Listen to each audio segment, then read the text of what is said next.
This week, Logan, DJ, and myself are going back to the OpenCritics battlefield and giving you our impressions on the Call of Duty Modern Warfare 2 beta. Let's talk about it.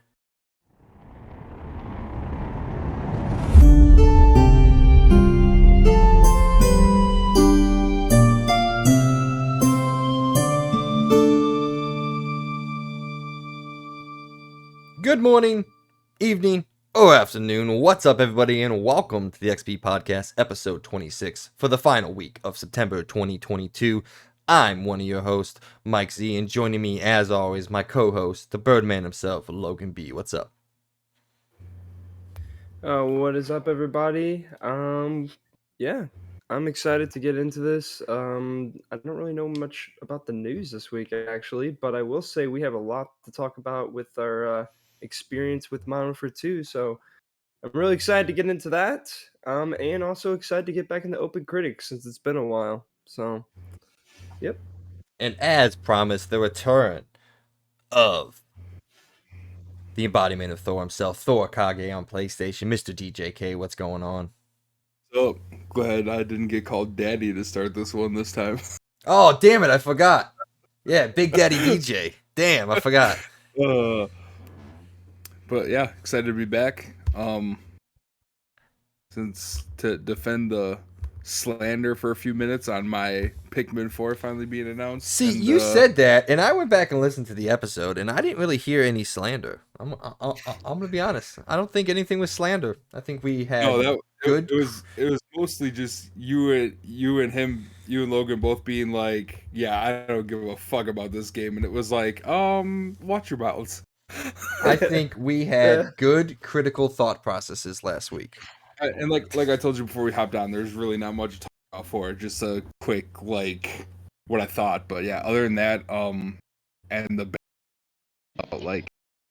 excited to talk about that. And I think us and literally every Call of Duty streamer that I've seen on Twitter the last couple of days across the board all have only one or two major things to complain about. So ready to get into it. Yeah, well, speaking of getting into it, let's dive right in. As always, we start the episode with the question of the week, with the return of DJ. I turned it over to him to formulate the question, so he is going to take it away for us. Okay, let me back up here. So the question I came up with was, what's your favorite era or time or place that games have covered? Like with games like Gun and the Red Dead games, you got Western covered. The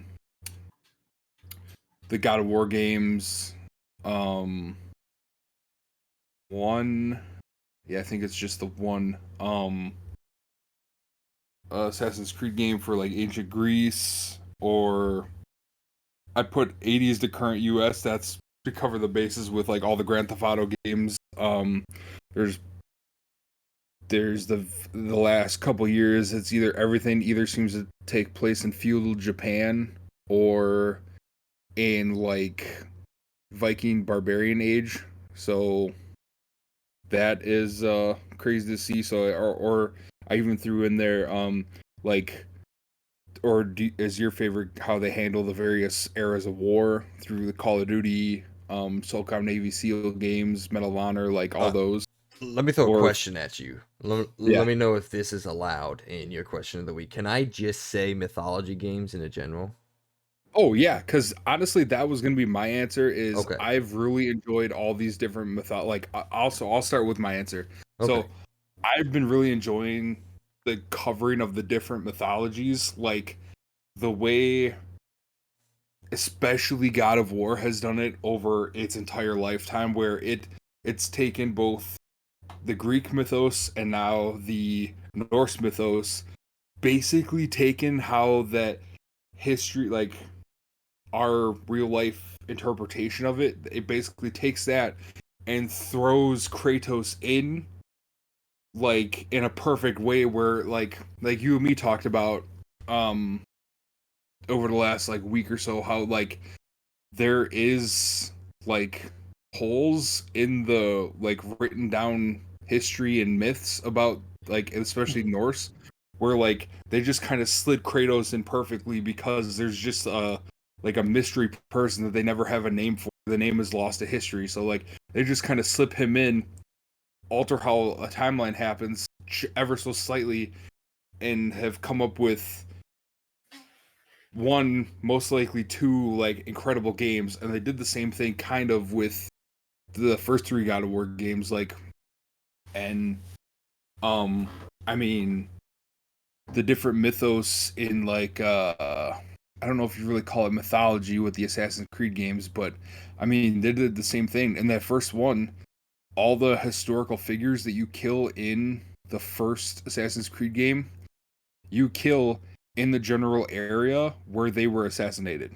Like, Yeah, that's more historical realism than Yeah. like mythology. Like my answer was gonna be the mythology, anywhere between the Greek mythology, obviously with the old school God of Wars, and even Odyssey, which I've talked bad about continuously about Odyssey. But the world itself isn't really what I talk bad about. I thought they created a phenomenal world with that. It's just not what I want in an Assassin's Creed game. I don't want mythology in those games. But that notwithstanding, it's still an amazing place to play, and some of the ways that they deal with the mythological aspects in Odyssey and Valhalla, I think are really well done. It's just the games outside of those suck. But yeah, and then you have God of War turning into the Norse mythology and making it all work simultaneously, or it's intricately linked in a way that I don't really remember ever being done before, in a way to linking very two different settings, worlds, and mythological aspects together in one universe. I think is something to be pretty applauded, and it gives me excitement to see what mythos they take on next, because as we all know, Ragnarok is the end of the Norse saga, and they've used that vernacular exclusively. So it's like, what saga are we going to next? Most people say ancient Egypt. There's other things out there. I would love to see something in Chinese mythology next. I think that could be really interesting. But yeah, no. So just the mixing and melding of mythologies in a way that may be cheating, because we're covering a bunch of different um, ideas and mythological places, but I do think mythology in games is where I find some of my most interesting and well-beloved places. Logan, what do you think, man? I would definitely say for me, my favorite, I feel like it's not too crazy of an answer, but for me, I think personally my favorite is the post-apocalyptic um kind of era. Like I really enjoy, especially when they meld like really old ages like the 50s and 60s in there, and they do just really crazy stuff in there. I like the post-apocalyptic stories a lot. I mean, heck, I just played one clearly recently called Last of Us Part 1, and it's a great game. So that's post-apocalyptic. Let's say Gears of War 3, that is after an apocalypse. Great, amazing game that I really, really love. Um, there's a few other zombie games I have played that I really like that are all post-apocalyptic era. I'm trying to think of some other ones that Fallout, clearly. I love the Fallout games.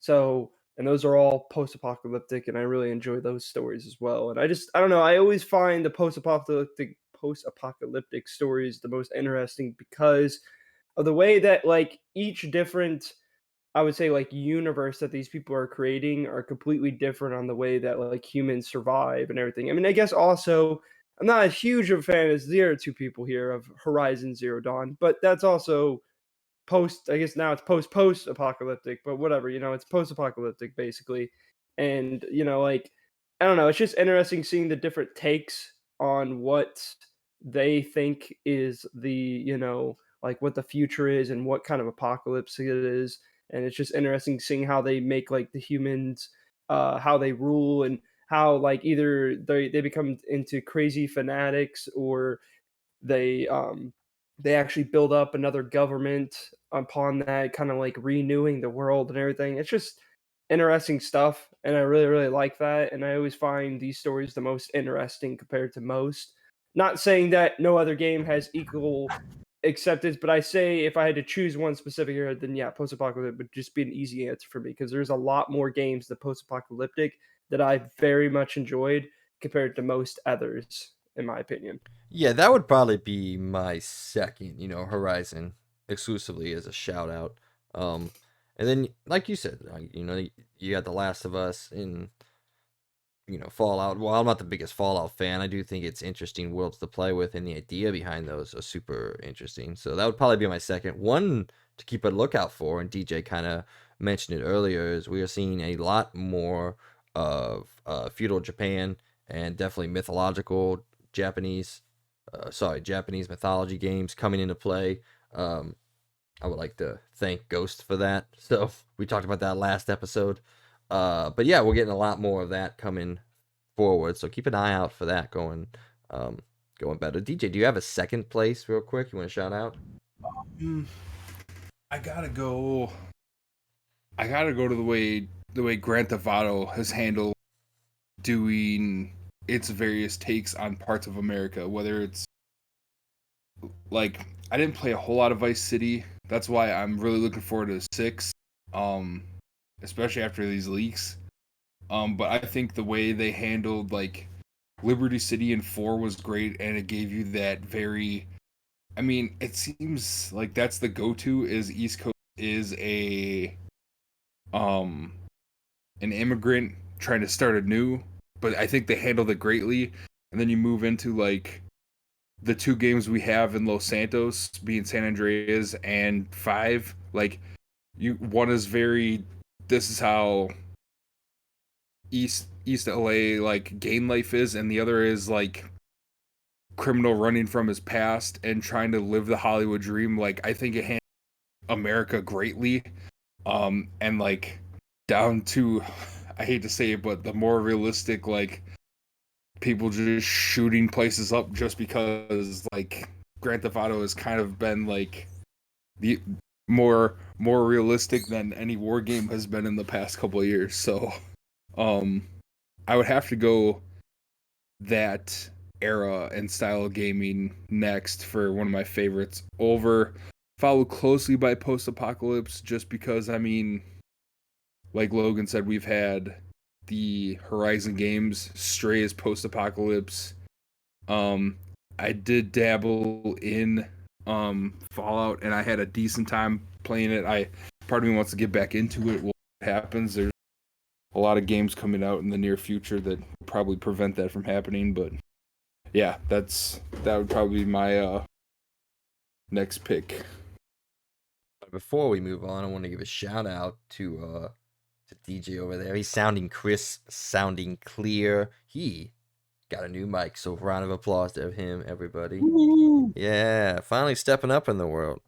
All right, is there anything else we have to say about video game genres? To be fair, I love them all. Like all the ones that you mentioned, I'm like, yeah, those are great.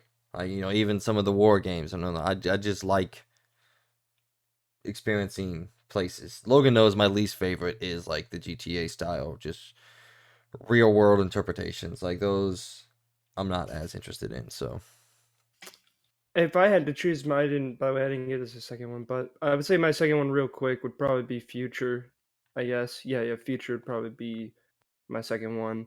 I was gonna say fantasy, I guess. So there's like 2 types of fantasy. There's fantasy, I say old world fantasy or medieval fantasy, and then there's the future fantasy. Um, I'd probably just stick with future fantasy because I do prefer those over. I mean, I do really like the classic RPG. I mean, clearly, I love Elden Ring, and that's a fantasy, more like medieval, I would call it, not like future fantasy and everything. But yeah, I mean, I would say future is probably my second because, like, I mean, as much as Cyberpunk isn't great, I do love the world that they built. It's very interesting, and there's a few other games I can't really get off the top of my head right now, but I know most of the time when I'm like looking towards like a fantasy game, I really love the future ones. I just find them very interesting. I mean, heck, I'm excited for Starfield to come out. I know some people are iffy on it, which is fair, and I mean, I'm iffy on it, but I'm pretty excited for it nonetheless. So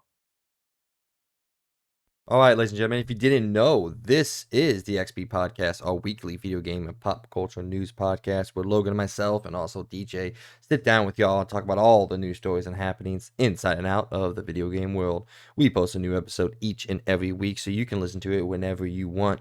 You can find us on most of the popular podcasting services, including Apple Podcasts, Spotify, Google Podcasts, and more. If you enjoy what we're doing here on the XP Podcast and the Experience Point as a whole, please support us on our Patreon, where you get to be a part of our weekly discussions and give us your opinions on everything we talk about and everything we don't. You'll also be able to find all of our uploads there, as well as any exclusive episodes we may post. Links for that, as always, are in the description down below, or you can simply go to patreon.com and search Experience Point, spelled capital X, capital PERIENCEPOINT. However, if you don't have any money to send our way, don't worry. We still love and appreciate you for being a part of what is hopefully a growing community. You can also go over to our YouTube channel where you can get this show and all of our shows in video format. If you do, please don't forget to give us a like, share, subscribe, and hit that notification icon so you can be aware of everything we post when we post it. New episode reminders for you. The last 2 weeks have pretty much been all about the showcases that have gone on. Logan and I reacted to all of them and gave you our opinions on everything. Also, in the link I will post the OpenCritics battle part 1 that we're about to go through part 2 in this show, so you can listen to that, then come on back and see what we think about the games for the rest of the year. With all that out of the way, let's get into this week's show. In our point of the show, as we talked about, we'll go over our Call of Duty Modern Warfare 2 impressions and part 2 of our OpenCritics battle prediction. In the news this week, we talk about the massive GTA 6 leaks that happened this week and what we think about them. EA is making an Iron Man game. PSVR2 previews have arrived, and so much more. But, as always, before we get into all that, it's time for What You've Been Doing, where we catch up on all things pop culture that we've been doing, whether that be gaming, TV shows, movies, books, or comics. It doesn't matter to us, because we like it all and love to talk about it. So, I'm going to turn it over to DJ first. He's been away for a couple weeks. Wanted to see what you've been doing, what you've been working on, and also, real quickly, get some of your opinions on the showcases that we talked about over the past couple weeks and let the people know what you think about that. You know, Assassin's Creed, we saw the future of that.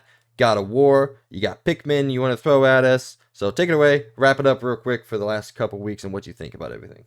Well, I'll really only talk about those couple you really mentioned. God of War looks incredible. Like you and I have been saying back and forth, just that crisp line from the trailer. Death can have me when it earns me. Just chills every time. Other than that, obviously, like I talked about with you, is it too early to give it Game of the Year? Like, I really don't see. I mean, Elden Ring probably has the only shot of still getting it, but I think it's gonna be God of War. It looks phenomenal. The storyline looks like it's gonna be insane. As far as everything, Assassin's Creed, I'm excited to see Mirage because it looks like a real step back into the first couple of Assassin's Creed games. Like it's almost like they purposely went off path with the last 3 or 4 just to really give us just a smash on like throwback game. So that's interesting. I'm excited for that. The feudal Japan one, like you said, it's a little too late for them to really do one, especially since we've been asking for one since, I don't know, like since before Assassin's Creed 3, like but it'll still be interesting to see how they handle that, and if it's actually going to be any good, especially compared to some of the other games of that genre that are already out and smashing it. What else was there? Oh, the live action show. I'm kind of excited to see how they handle that, since the movie was good but not great. And then lastly, just like I said before we started recording, I'm so stoked. This is like week 1000. The people have been begging for fucking Pikmin 4. Now, trailer obviously didn't give us a lot. the only thing I can really get off of it is I'm hoping it's much more alike to Pikmin 2 than Pikmin 3. Like, I beat Pikmin 3 earlier this year on Switch and was kind of unimpressed by it, and I'd already beaten the 3DS Pikmin Go or whatever, Pay Pikmin. That was just dumb to me. So if it's in that Pikmin 1 to Pikmin 2 realm, like type of adventure and boss fights and stuff like that, like that'll be much more than like the hand holding I had to experience in 3. So fingers crossed on that. I can't wait for an actual trailer or gameplay to drop. And stuff I've been doing. I mean, I've been doing a lot lately. I might have told you off air, just I've been kind of working on like a story book type short story thing. Been working on that. Got bored one day at work because I had no work, so I started writing a D&D campaign based around Pokemon. That was fun. Playing through Stray, trying to finish off getting that platinum. Watched House of Dragon. We started that Netflix Dahmer thing yesterday. Nowhere near as grotesque as people were telling us it was. And I know we've been kind of hating on the Marvel stuff lately, but we started She-Hulk. I think we made it through 3 or 4 of the 6 episodes for this first season, and I can't bring myself to watch any more of it, man.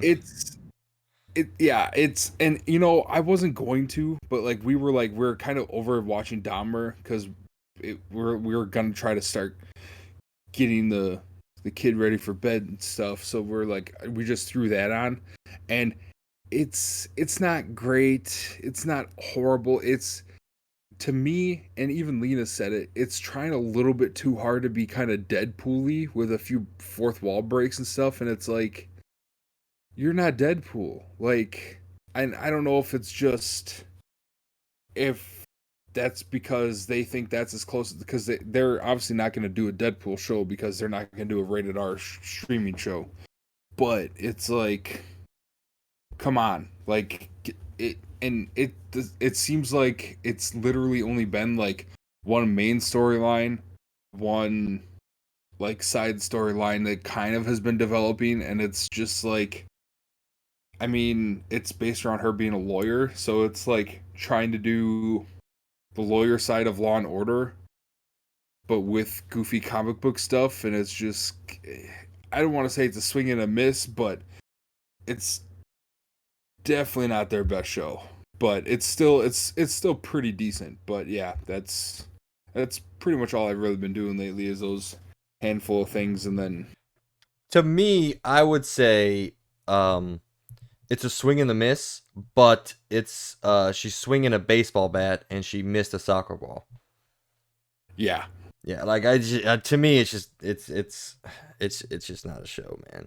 This is not a show that I want. It's not a show that I think needs to be there. I personally think it is. It's very bad, but that's just. I think it's just one of those, they're trying to get as many characters kind of tossed in to keep Marvel people like going, I guess, and because they announced Secret Wars is coming, so I feel like it's just, how many characters can we stick in shows and bring into the fold to have 200, 300 superheroes on screen? It's like, you don't need to do that, like, because now all we see it as a rehash of Infinity War. Like we got our first big team up in Avengers, we got another big team up in Captain America 3, and then we see the ultimate team up in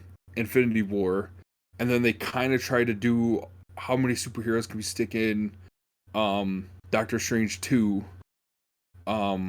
which I believe is titled Doctor Strange 2, not really a sequel.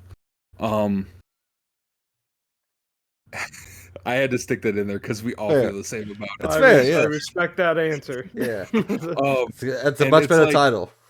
Yeah, it's like, stop trying to do as many superheroes on screen as you can. because we don't care about 300 superheroes being on screen. Like, we just want to see 4, 5, 6, maybe 10 all beating the shit out of it and getting the shit beat out of them by the main villain. Like, I just want to see some connections, man. Like, like the entire, Marvel thing started off connecting everything, and then you get this, and nothing's connecting. yeah, like this time what they're doing is they're throwing a bunch of stuff out in the water, and then they're just gonna cast one huge net to bring it all back in, and it's like, I don't know if it's because they feel the connection from the movie is getting stagnant, but it's like, this is stagnant, and you haven't even gotten to your first real movie of bringing it all together. Like, I was talking on text with one of my buddies from high school, and he was asking me my opinions on Phase 4, and I kind of came up with this theory. It's not real theory, obviously, but it's just like kind of how I explain Phase 4, and it feels like these movies are being made by an AI at this point. Like, obviously, I understand they're being made by people who care. Like, I love Sam Raimi, and he directed one of them, so obviously, I'm not being realistic opinion, but it feels like, they said, we need a movie that does this, this, and this. We need to show that attracts this type of audience and caters to this type of audience, and then hits enter, and then we get what we get. And it's like, it doesn't feel like it's being made by people who truly care about the source material in any meaningful capacity anymore. That's kind of how I came to it. yeah, I totally agree with that, where it's very, I don't know if generic is the right word, but like you're saying, like they just, it's like when you see those people on Reddit or 4chan that like, hey, I fed, every episode of The Office into an AI and had it spit out a script for an episode. Or like, I think they've even done it with a Marvel movie, and it's like, it's got Captain America saying a bunch of cheesy 1940s style lines. It's got Tony being arrogant. It's got Hulk or Bruce Banner, like, hey, don't get me angry, I'm still smart, and like just generic stuff like that. And it's like, what? Like, it's almost like they feel like they have more to prove that the MCU didn't die with Tony Stark. And now it's almost spoilers. Like, that movie's been out for I mean, how long yeah, already? it's been out for a while. If you haven't watched it, I'm sorry. That's like when people complain spoilers on a movie that's been out for 30 years. Well, I was going to watch The Godfather. No, you weren't, because you would have already. Oh, by the way, real quick, yeah. I want to get this in here. It has been exactly 478 weeks since the release of Pikmin 3, so not 1,000 weeks. I did the math. Of course. Just want to throw that little nugget in there. But yeah, it just, yeah, I mean, we'll have to see where it goes, especially when we get back into some of these movies that, like, Guardians 3, Thor was good, but it was a bit of a letdown. But yeah, we'll just have to see where some of these shows and movies take us. And, I'm sure we'll be commenting, throughout on, oh, this one helped pick it back up, and this one just, I feel like it's one step forward, two steps back for the next, probably through next year, but we'll see. I don't even think it's 2 steps back. I think it's just 1 step forward, 1 step back at this point. Like, you just keep going back and forth, and I don't know, man. Even from show to show, like Loki was a step or two forward, and then it seemed like a couple other shows walked it back to where it was, and then like Miss Marvel seemed to be a step forward, and then now She-Hulk kind of seems like a step backward. It's like, come on, guys. And it makes me mad too, because they're gonna put one of my favorite characters, Daredevil, in there, and it's just not gonna matter. Like, there's no way you're gonna fix She-Hulk by just putting Daredevil in there. I haven't watched it. I don't know even if he showed up, because I haven't watched the last 2 shows. I don't really care. I haven't watched either. As far as from what I've heard, though, it's not even like a cameo. It's just like a brief, like on-screen mention and some sort of representation of him. Like it's built up more that like they're gonna do this Daredevil show, and then he might pop in once in a while on her show, and it's like, okay, I don't care. All right. Yeah, I'm. Let's get off the MCU Let's make a whole episode about the MCU. Let's just shit on the MCU for 2 hours. What do you guys think?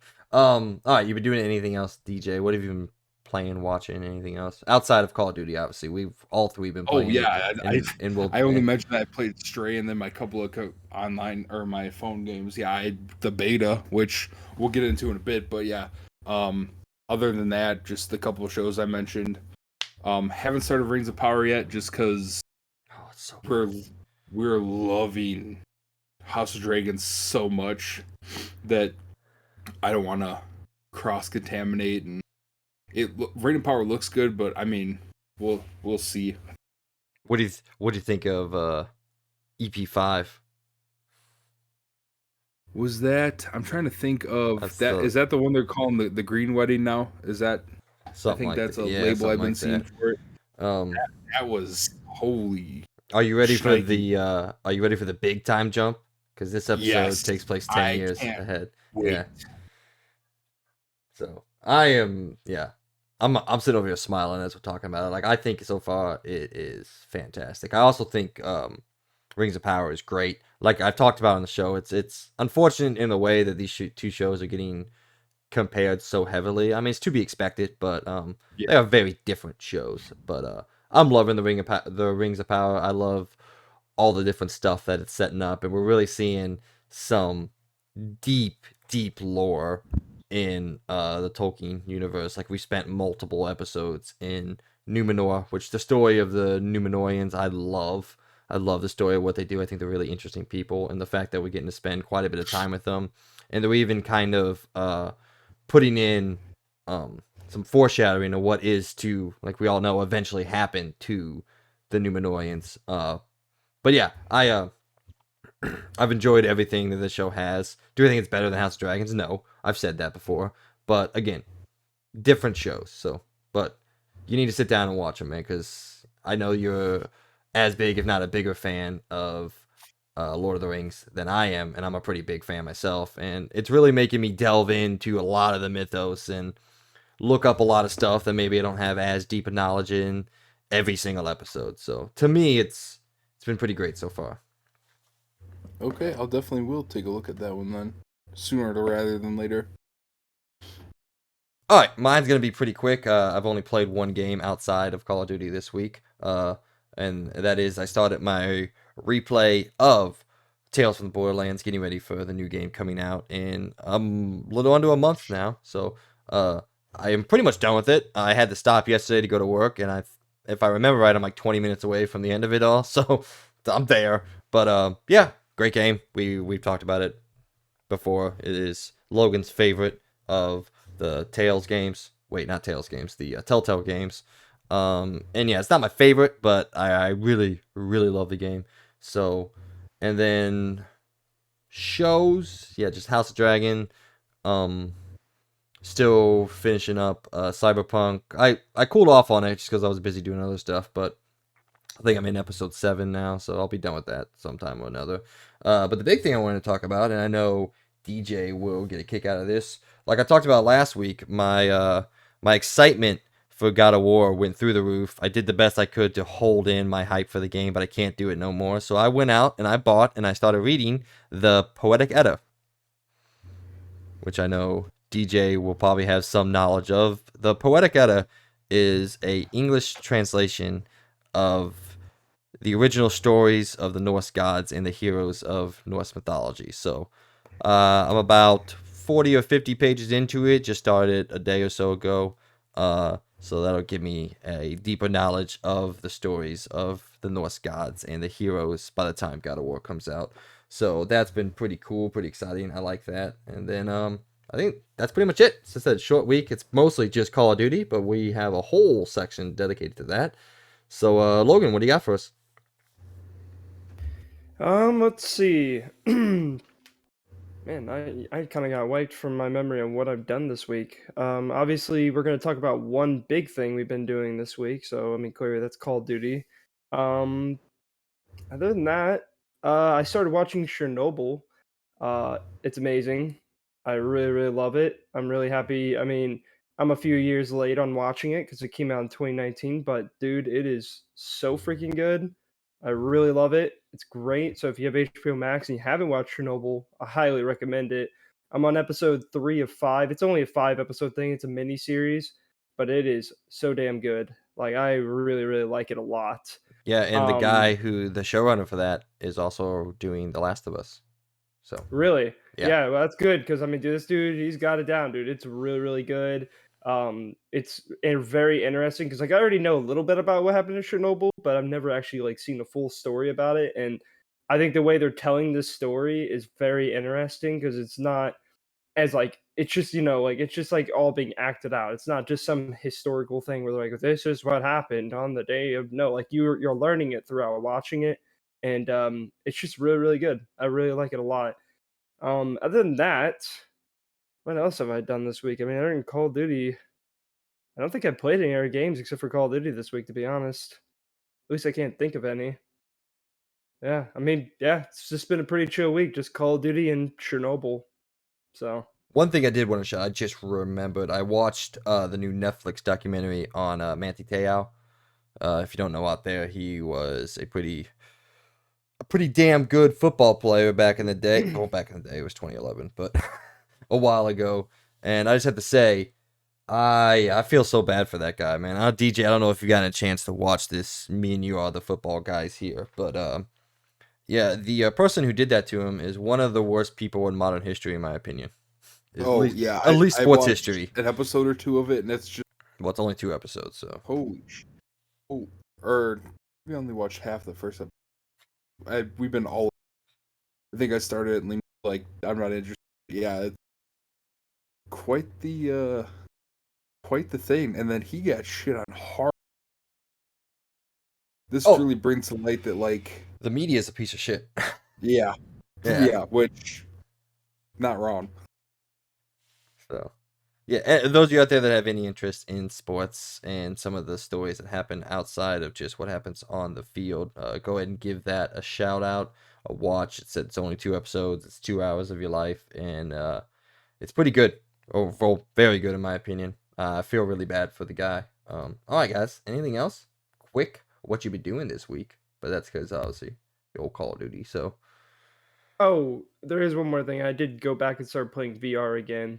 So that's one thing I've been doing. Anything cool? Been trying to nothing really too exciting. I played some mini golf with Amy, which is insanely fun on there. But yeah, I mean other than that, I've been also trying to go back and actually play some and beat the Walking Dead game because for a while now, for at least like the last 5 months, I haven't had contacts, and playing VR without contacts is the most annoying thing I've ever done. I hate it. It's very uncomfy. So finally, now that I have contacts, I'm getting back into it again. Hopefully I'll beat Walking Dead. I might actually try and beat Walking Dead soon and get through the whole game. So that's pretty much it for me this week. I just wanted to put that in real quick. All right, before we move on, DJ, you had a much quieter reaction to the Poetic Edda than I thought you would. I'm pretty sure, isn't that a book that you've told me to get before? Yeah, I was waiting to. I didn't really have a chance to jump in. Yeah, that is. I read all of it or not. I actually took it hunting with me last year, which out in nature, great place to read that. But yeah, that is. I'm excited that you got it.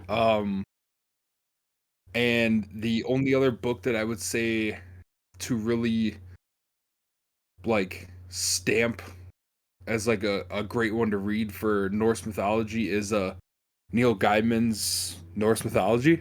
Well, I have it. I know you. Okay. Yeah. I sent you that snap a while back when I got it. The Poetic Edda is like the direct translation from stuff they found, and it's just. I mean, like it's kind of in the title. It's literally poems and short stories about like their mythology, and yeah, I'm excited for you to read it, and I should pick it back up.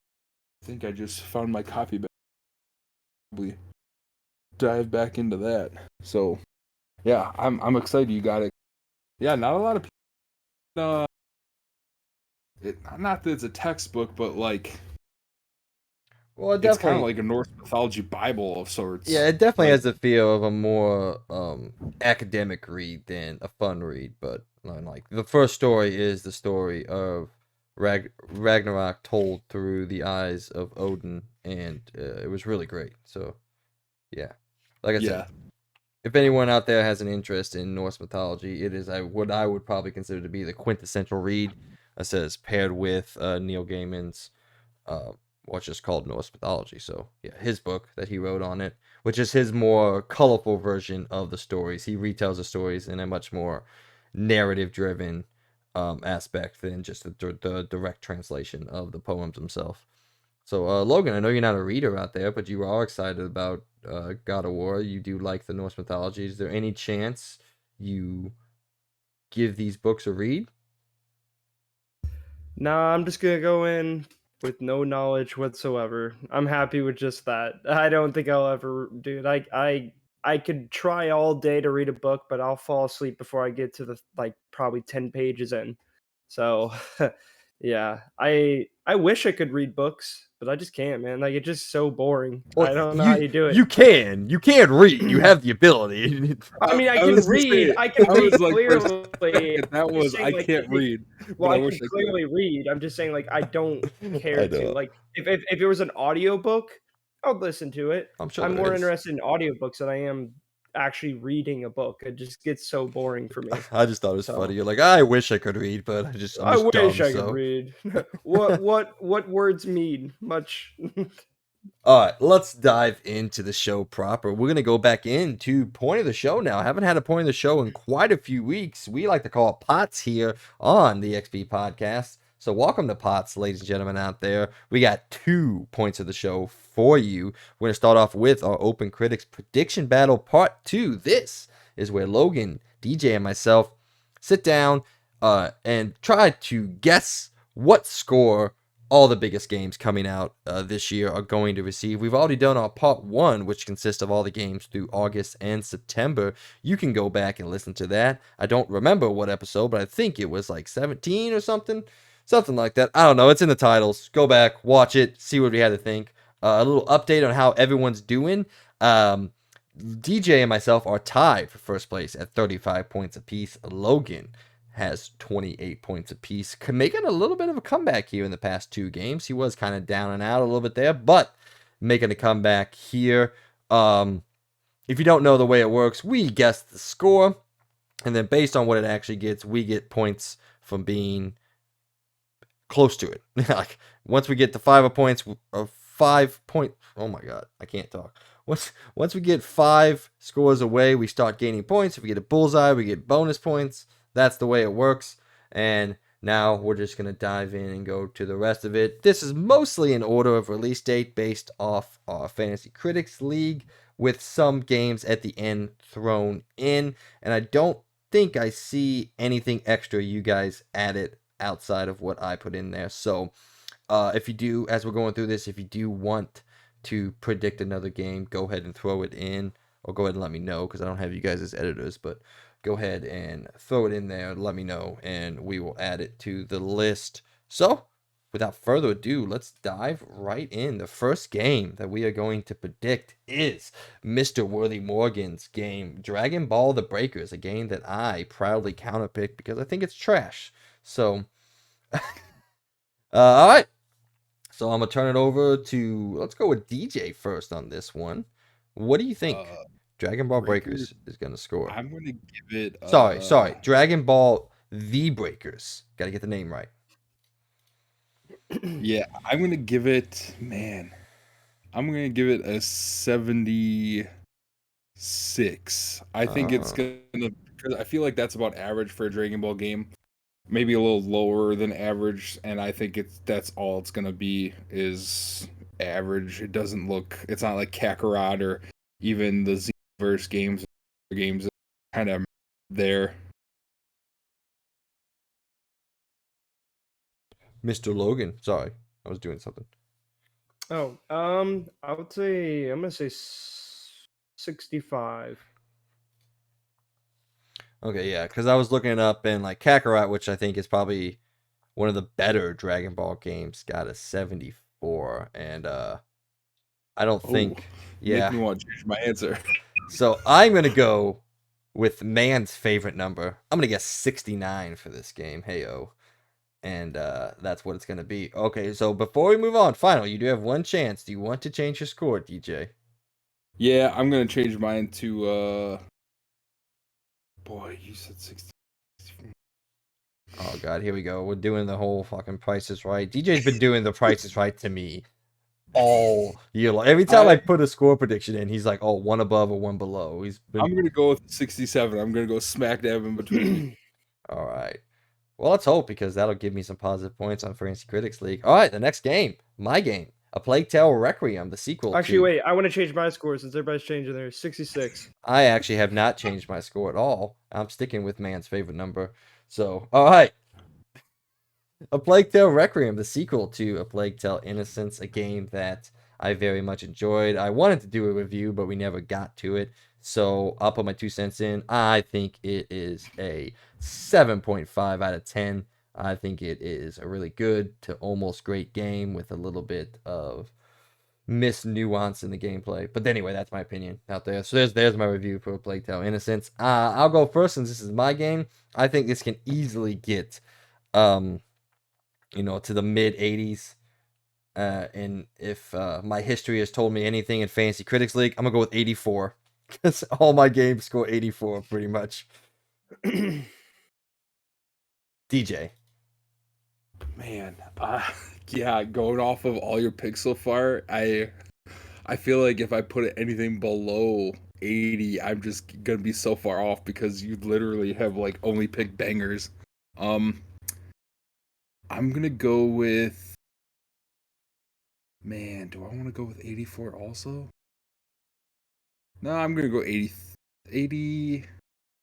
I'm gonna go 85. Mr. Birdman. 83. Oh my god. Y'all are fucking pissing me off. Y'all pricing right the shit out of me. Playing games here. So if it scores anywhere in this, one of us is gonna get a bullseye. I'm fairly confident one of us three will get a bullseye on that one. All right, going to Mr. Logan's game, I think, right? Yeah. Yep. Had to look real quick. Mario plus Rabbids, The Sparks of Hope, coming out very shortly, right? No. I don't know. Yeah. I forget everything. 74. You said 74? Yes. Wow. Not too much confidence in your own game there, huh? No, but that doesn't mean it's gonna be a bad game. I just know It's it's true. I don't think it's gonna get an 80. I think it's gonna be a good game, but it's not gonna be a great game. So. All right, Mr. DJ. I'm gonna give it.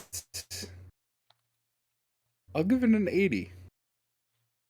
Man, you're thinking higher than I am. Jeez. All right, 80 for DJ. What do I want to go? Well, I don't know. See, I'm conflicted because I know the first one is well liked. I know that it scored really good. So, you know what? Fuck it. Price is Right. Here we come. 81. Okay, that's what I like to see. By the way, for information out there, the first game got an 85. Dang. Wow. I guess I'm putting it down a little too much. I think it may score around that. I may be wrong. Well, I'll keep it at my score anyways. Yeah. Good luck to you. It. All right. Yeah. Next game up, my game, New Tales from the Borderlands, a sequel from Tales from the Borderlands, a game that I just replayed. So obviously I'll go first since it's my game. I watched a new gameplay trailer for it, and I gotta say, not as excited as I was before that gameplay trailer. I still don't think this is gonna be a bad game. Do I think it's gonna be as good as the first one? I don't think there's a shot in hell. Just because the characters in that first game were so incredible and so well realized.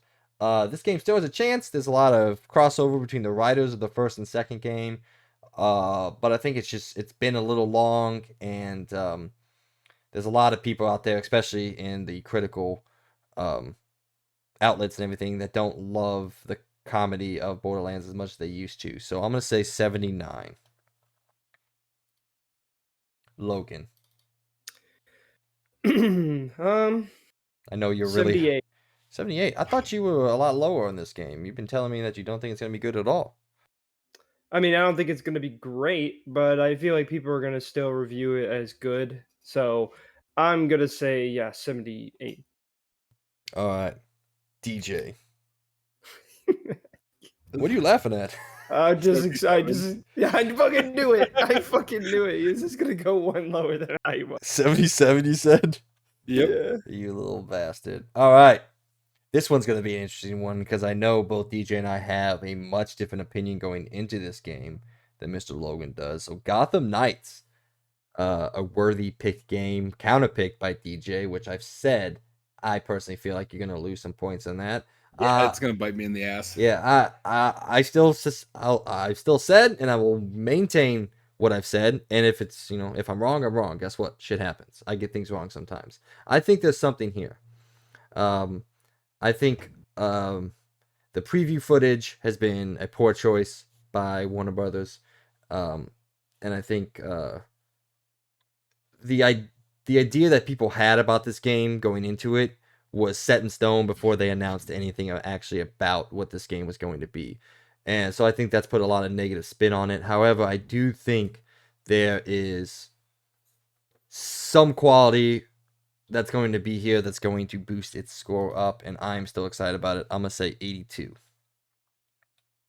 And Logan, I want to go directly to you because I know you have a very different feel about this. I'm going to say 78.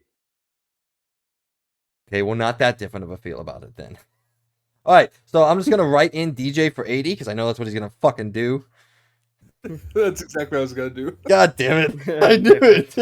Well, because like you said, Predictable. it's Warner Brothers is kind of like they haven't done a whole lot for making this look like a great game, but I think it's because they're too hyper focused on Hogwarts.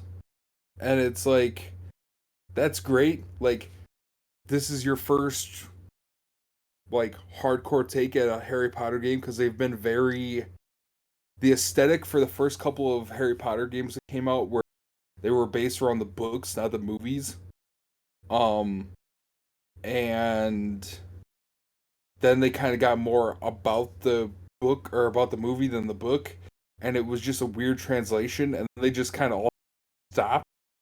And it's like this is a big deal because this is a very untapped stream of games in general and for them. So it's like and I feel like also the execs are it's a Batman game without Batman, so who's gonna give a and it's like then why are you making it in the first place? But I think there's some potential. I think the gameplay looks like dog shit compared to Arkham, so that's why I don't think it's gonna be great. It doesn't matter. Like the story could be the best thing ever, but the gameplay also matters. And when the gameplay looks like it's like rubber banding and you're barely doing anything with your punches, it just doesn't look good. Like the gameplay they showed was the gameplay. The story, I get it. They haven't showed the true story, but the gameplay is what it is, and it looks like dog shit. Well, that's just because you don't have the right loadout. You don't have the right equipment, Logan. You shouldn't have to have a loadout. You're a fucking crime fighter. God damn. Just buy one. You got to equip a I gotta get my legendary cape. So yeah, I can yeah, do yeah, this absolutely. much more damage. Yeah. Oh man.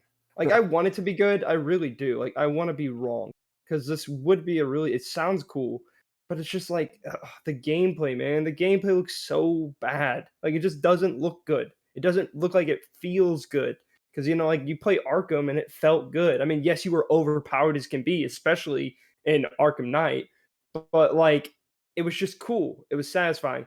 This doesn't look that satisfying, and I see what they're trying to do, but it just doesn't look like you're really pulling your punches, if you know what I mean. Like it literally looks like you punch someone and it's doing almost nothing because your gear level isn't high enough. And I hate this crap.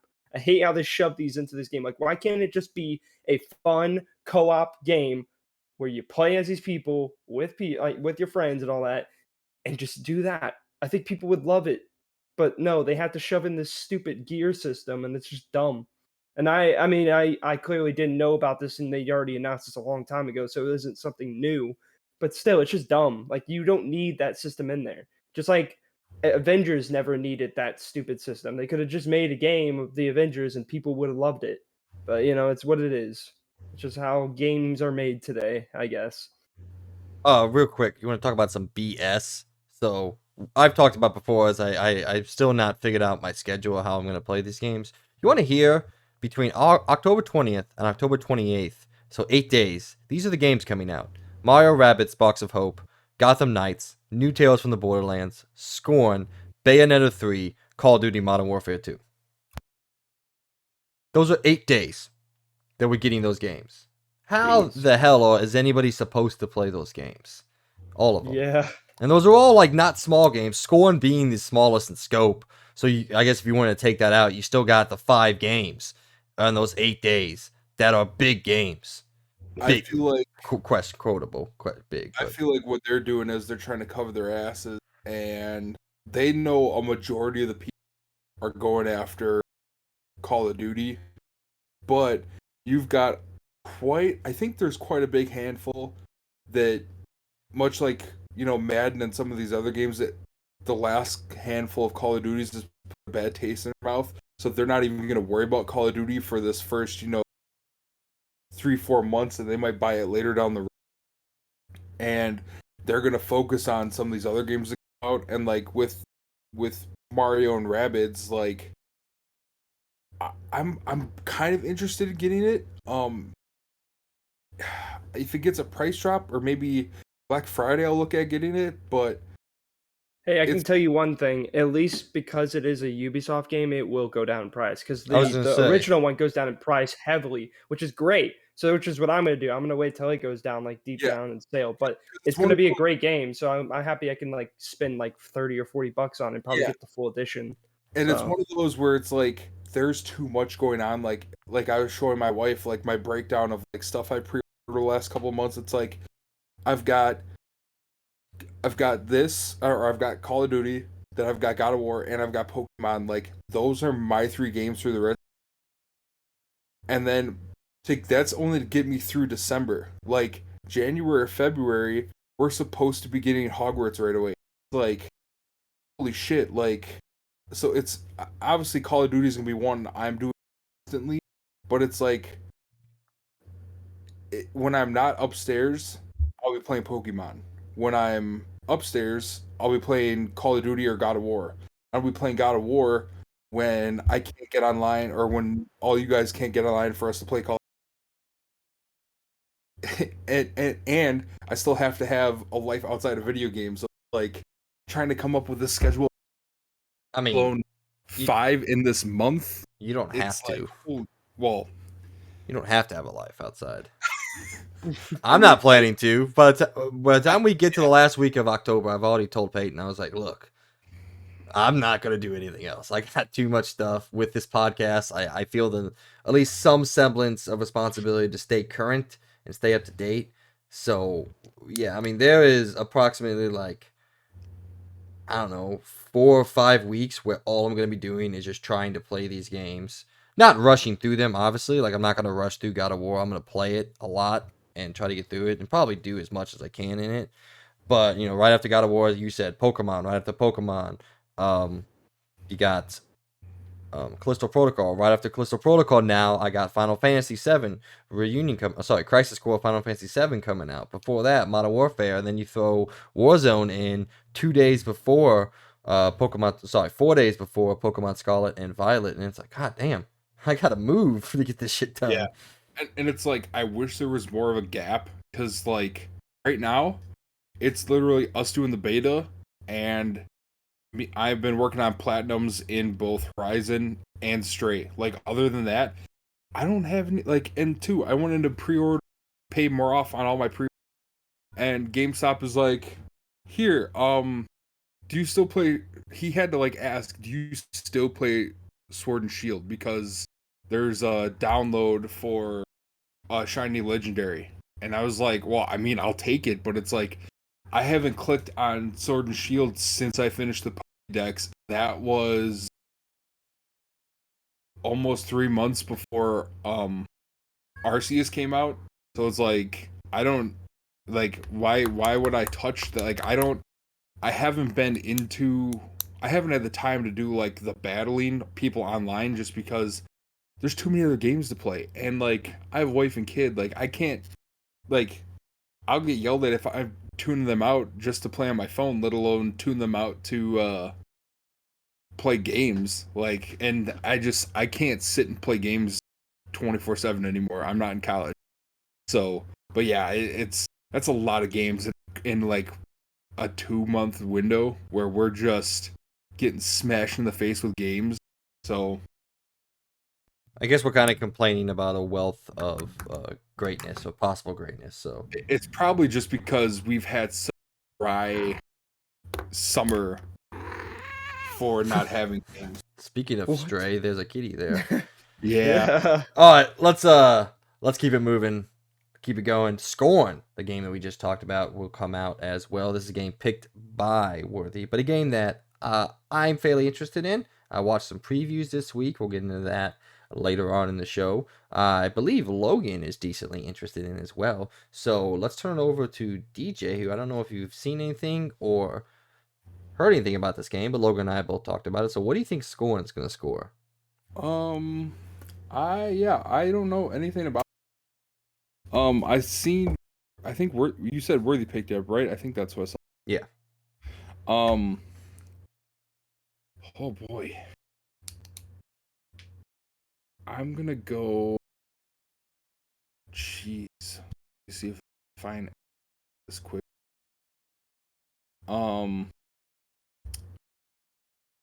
Man, I kind of want to let you guys debate it out quick before I All right. look this up. Well, there's not a lot of debate here. We're all just kind of giving our yeah. opinions and everything like that. Yeah, I've watched quite a few previews that came out this past week. And I think it's gonna get some boosted points just based on its art style and imagery alone. If those of you don't know, it's heavily based off the works of Mr. Geiger. I think H.S. Geiger. I forgot how to say his name, but the guy who did the art design and all that for the original Alien movies. Got that very biomechanical, gory, kind of torture porn style of art style, and I think it's very well realized within the game world. So I think it's going to boost it up on top of what was probably going to be a very average playing game. So I'm going to go 73 as my prediction. Just because I think it's going to be a very average base game, but people are going to give it a little bit higher score based off its art design, which I do personally think looks really, really cool. Logan? I'm going to say 76. Any reasoning behind that, or you just, fuck it, right? Throwing it out there. I gotta agree that it's gonna be probably a more average shooter. I do think the art style is very interesting, very cool. I can't really say much about the music, which I think is also a very important part, but I don't know. I haven't really heard anything about their music, and I don't know if it's really gonna be that exciting. It might be just okay. So I think for a shooter game, it is very important music. So I'm just gonna say 76 because I think it might get close to an 80, but I really don't believe it's gonna get an 80. Like I it like would how, kind of blow me away if it does get an 80. I like how So you used whelm as your interlude for average instead of yeah, over or underwhelmed. That was cool. All right, DJ, what do you got? Just kind of looking at it, listening to you guys talk. Did find the without the sound going, the trailer. The aesthetics are interesting. It seems like I don't want to say it's a Dead Space. It's gonna be kind of Dead Spacey, but also like you said, Alien. I'm gonna go. I think it does a little bit better than that. I'm gonna give it a 78. I knew it. Well, it's technically not Price is writing you there. He's Yeah, he's I going know. 2 ahead. So its own critical thought there. All right, next game, Star Ocean: The Divine Force, the next entry in the long-running JRPG franchise, a franchise that never has really taken off as well as Square Enix and its developers have probably wanted it to, but it's always maintained a pretty whelmed space in the JRPG genre. I'm gonna put my prediction in as a pretty heavy JRPG fan. I've always thought of Star Ocean as like I just said, whelmed/average franchise or series. So I'm gonna go right down the middle and say, never mind, I just changed my mind. 74 instead of 75, which is what I was originally gonna go. DJ, do not say 75. Logan. Oh, let's see. 75. Dick. DJ, what do you think? I just deleted your name, Logan. Yeah. I didn't do it on purpose, but it was. Logan doesn't get a score for this one. I see how it is. I am gonna go 76. Whores, I swear. You guys are all whores. I do think there's a chance though that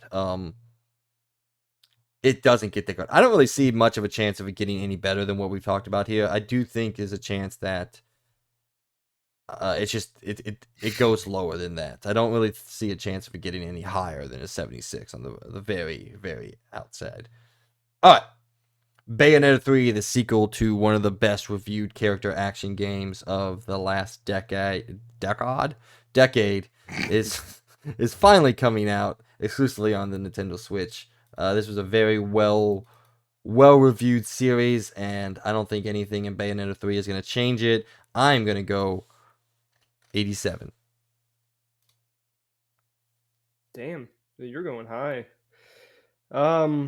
Am I going now? I don't know if you're picking me or DJ. So Yeah, it looked like you clicked on me. I So don't. I didn't. I don't care who goes. Okay. Well, I'm gonna go 82. Let's say 83.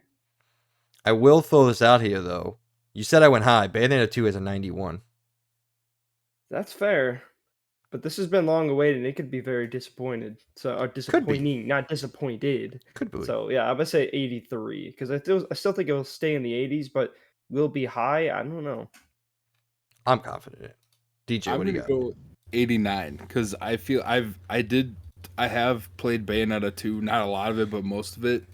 And I mean, I'm gonna take the chance that this has been, in the works for a long time, and it's gotta come out and be somewhat fire. Otherwise, it's either it's gonna be really good or it's gonna be dog shit. And I feel like they took a little bit extra time, so hopefully that means it's gonna be good. But Well, if we look at the history of Platinum Games that develop behind this, they usually make one or two really great games and then make one or so really shitty game. And they kind of just stay on that trajectory. And if you don't know anything about the history, the game they came out with last year is a little known. Earlier this year, it's a little known game known as Babylon's Fall, which is one of the worst received games of all time. So, if the trajectory is to be believed, here comes a good one because it's the way that Platinum Games works. So, yeah, I think it's gonna be good. So, all right. The first truly big game that we're going to talk about, Modern Warfare 2, sees its long-awaited release on your platform of choice. I'm going to go last so I can price this right to y'all. So DJ, let's turn it to you first. Disadvantage. Damn. It's so tough based on. I mean, it is your game, so by the rule, we're supposed to go to you first. So yeah. Trying to see what 2019's rating got. I had it up and then I changed and then I believe it's in the high 80s or 90s. Got it 80% on Metacritic. Shit, really? Oh. Yeah. IGN's gave it an 8 out of 10.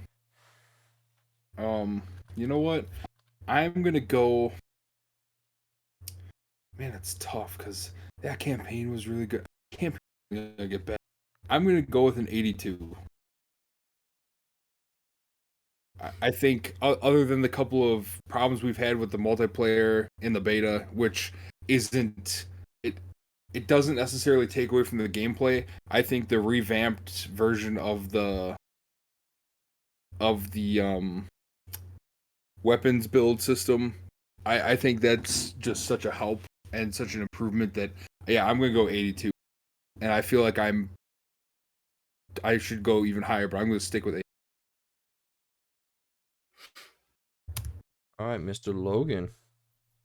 I'm gonna say the same score as the last one, 87. Wait.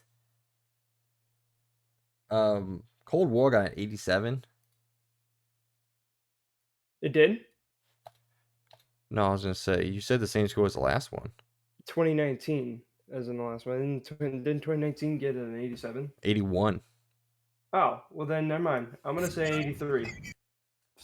I thought you said 87 earlier. That's why I said 87. No. Okay, so then I'll say 83. I was think gonna it's. be. I think people are gonna like it a little bit more, but I don't think it's gonna be. It's gonna kind of be like Splatoon 3, where I thought I was gonna score at least 2 more points more than that, but nope. So I'm gonna say 83 because I think it's a step up from what 2019 was, but I don't think it's gonna be for everyone. So You put me in an interesting conundrum here. Because I don't want to go 81, but I also don't want to go 84. You know what?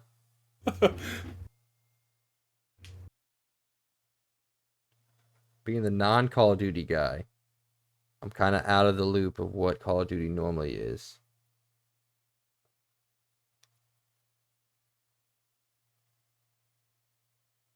'82. Fuck it. I'm going in. I think DJ's right. But also I think Logan could be right. But I don't know. I don't know. I can't. I'm usually pretty good at knowing how these games are going to score, evidenced by the Fantasy Critics leagues. But I can't put my finger on how this Call of Duty is going to be received. I personally think it should be received very well, but I there's something that I just can't put my finger on to come up with how it's going to score and how it's going to do. So, all right. I'm going to stick with DJ's rating of 82. Maybe that's cheating. Maybe it's not. I don't know. All right, moving on. The truly most anticipated game of 2022. Sonic Frontiers comes out. DJ, this is oh, wait, no. It's a worthy game. This is a worthy game. Okay, but you counterpicked it, so we'll go to you first. Man.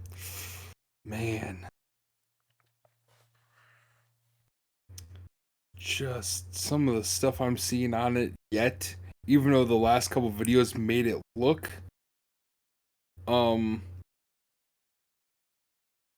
decent, just all the articles are just shitting on it so bad. I'm gonna give it a 69. Number for the people. All right. Well, that's what I was going to go with. So now I got to come up with something else. I don't have to, but I'm going to. I was bouncing around between 69 and 71 because I still think there might be something in the gameplay that we're not seeing. Yes, it doesn't look good. It looks like pretty much garbage in my opinion. There's a bunch of weird ass design decisions that they put in this game, and it's just it's a 3D Sonic games, which historically aren't good. But I don't know. I've always said I feel like there might be something here that I'm not seeing in the gameplay and how the actual world is designed as a whole. So I'm going to do my most hated thing. 70. Logan. Damn. I was actually going to say 70 as well. You can still say 70. I don't care. I'll stay with 70. Okay. I mean, I gotta read this article I wrote to kind of delve recently. This is 2 days ago. Sonic Frontiers early hands-on impressions. Oh no, Sonic shows promise, but new frontier feels like it's from 2006. Well, that's good. That makes you really want to go the opposite way. But no, I'm not changing it. Fuck it. I still think there may be something there. Like, we've seen previews of, the previews for Saints Row was saying great things, or good things, and then the game came out. So, yeah, previews are hard to believe. So, all right, DJ, we're going to you first. This is your game you picked, Skull and Bones. The long-awaited, long-anticipated, oft-delayed Ubisoft multiplayer-focused pirate game. What do you think, brother? I saw stuff on it this morning, and my impression remains the same now. It is. I think it's gonna be. What the hell is the one that's an exclusive for Xbox right now? It's like this. Sea of Thieves, but Yeah. way better than this. Yeah.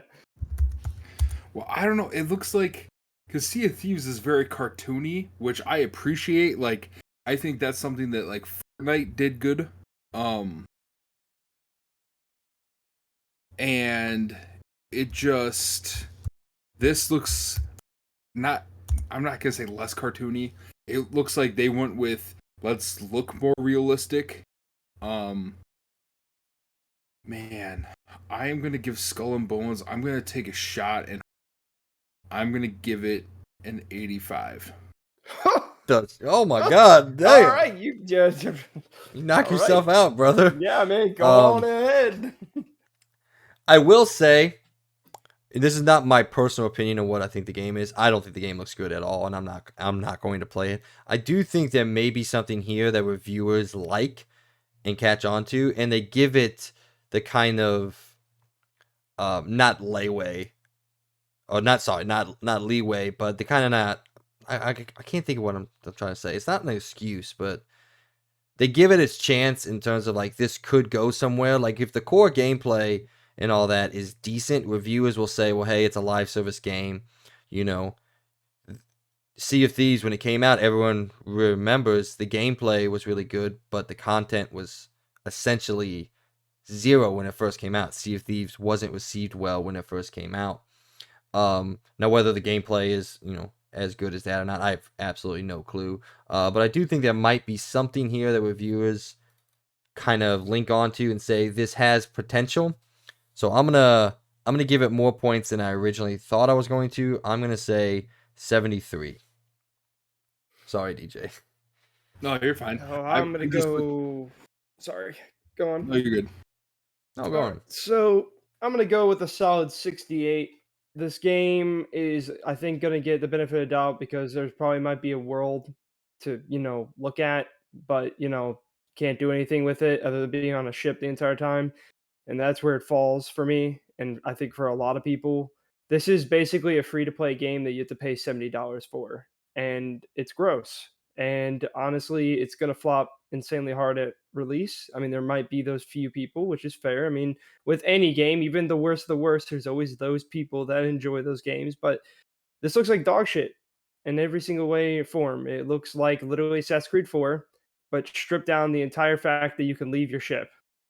So you can basically just go fight fortresses, watch a cutscene when you take it over, go to an island, watch a cutscene to get the treasure. Yeah. And there's no combat whatsoever other than just ship combat. It just looks like a very okay free to play pirate game where you start from the beginning and build yourself up. So yeah, I mean, I'm being generous with this. I honestly think it might even get a 65, but I'm gonna say 68 just in case because I'm sure there's some people out there that are gonna probably review it, but I definitely don't think it's even gonna be in the 70s. I just don't believe it. If it gets in the 70s, I just don't know what to say because like this game just looks like dog shit in every way. It literally even looks like they're just kind of just shoving it out. Like it's just a piece of shit that's been sitting in the corner for too long. They're like, all right, we gotta shovel it out. I mean, it's done. So you got to put it in the burner at some point. So here it is. They're putting it in the burner to let it fucking rot where it belongs.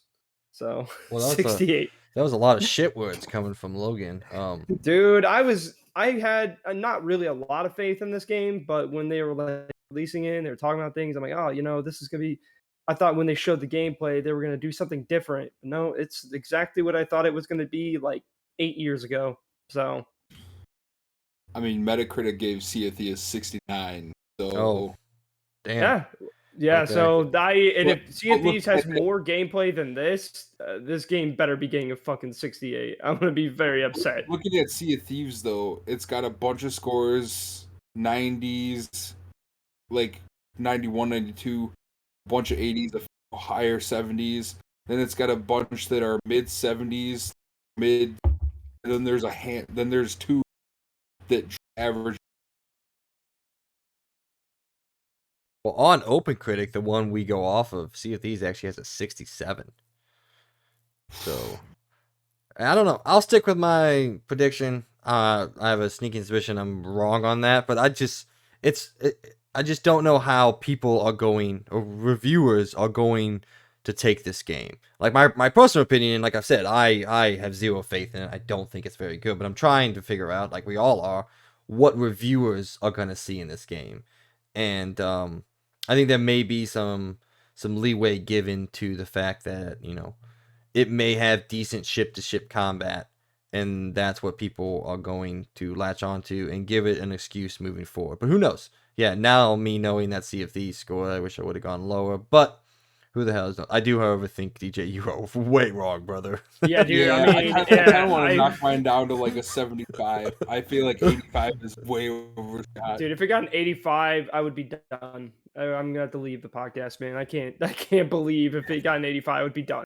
Yeah, I'd be like, can I change mine to a 75? Yeah, I'll allow it, because when you said 85, I was like, "This what?" I was like, "There's no way."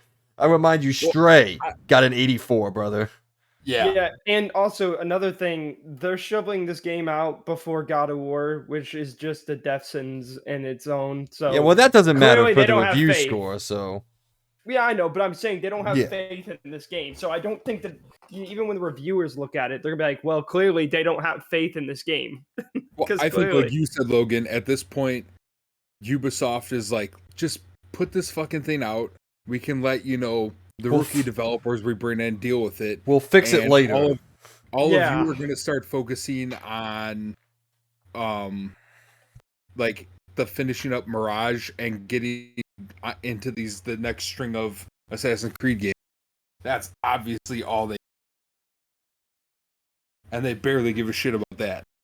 Yeah, I don't know. I think Logan might have the only chance of getting scores there. I'm not going to change mine, because whatever, I'll let it ride. All right, let's go on to the actual, all jokes aside, what is probably the most anticipated game of 2022 still left to come out. God of War Ragnarok. This is one of my picks. And if you would have asked me this, if we would have done this when we originally thought we were going to do it last weekend, I guess 2 weekends ago, I would have come in lower than what I'm about to say, because I thought this game was going what some fanboys out there have labeled the Sony treatment, the Sony sequel treatment, where the games just don't seem to score as well or match up as well as the original ones, because there's some idea of bias. I don't believe any of that. I mean, Horizon got an 88. I thought 88 was a great score. We gave it a 9 out of 10 here. I thought that was right in line with what I thought about it. But that fanboy stupid opinion outside of the reason, I think this game is special. I think it looks special. I think the gameplay enhancements look to be a bigger gap than probably most people think it is. I think the combat is going to be opened up hugely. Kratos can jump now. That's a thing. But I think all the different weapons, shields, everything, enemy variety, story, everything that we can throw at this game, I think it's going to be special. I'm going to come in at a 95. Okay. I think it's going to come in and challenge Elden Ring for the best reviewed score, or the best reviewed game of the year.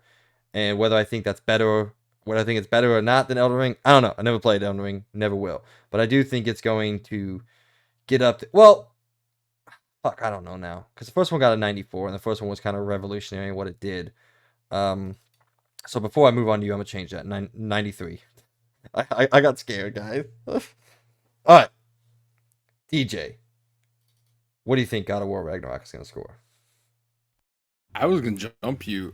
I'll take it. I'll go 95. I think this is gonna do just that little bit better, just because there's more story, there's more mechanics. Like, I think this is gonna do just that little bit better than 2018 did.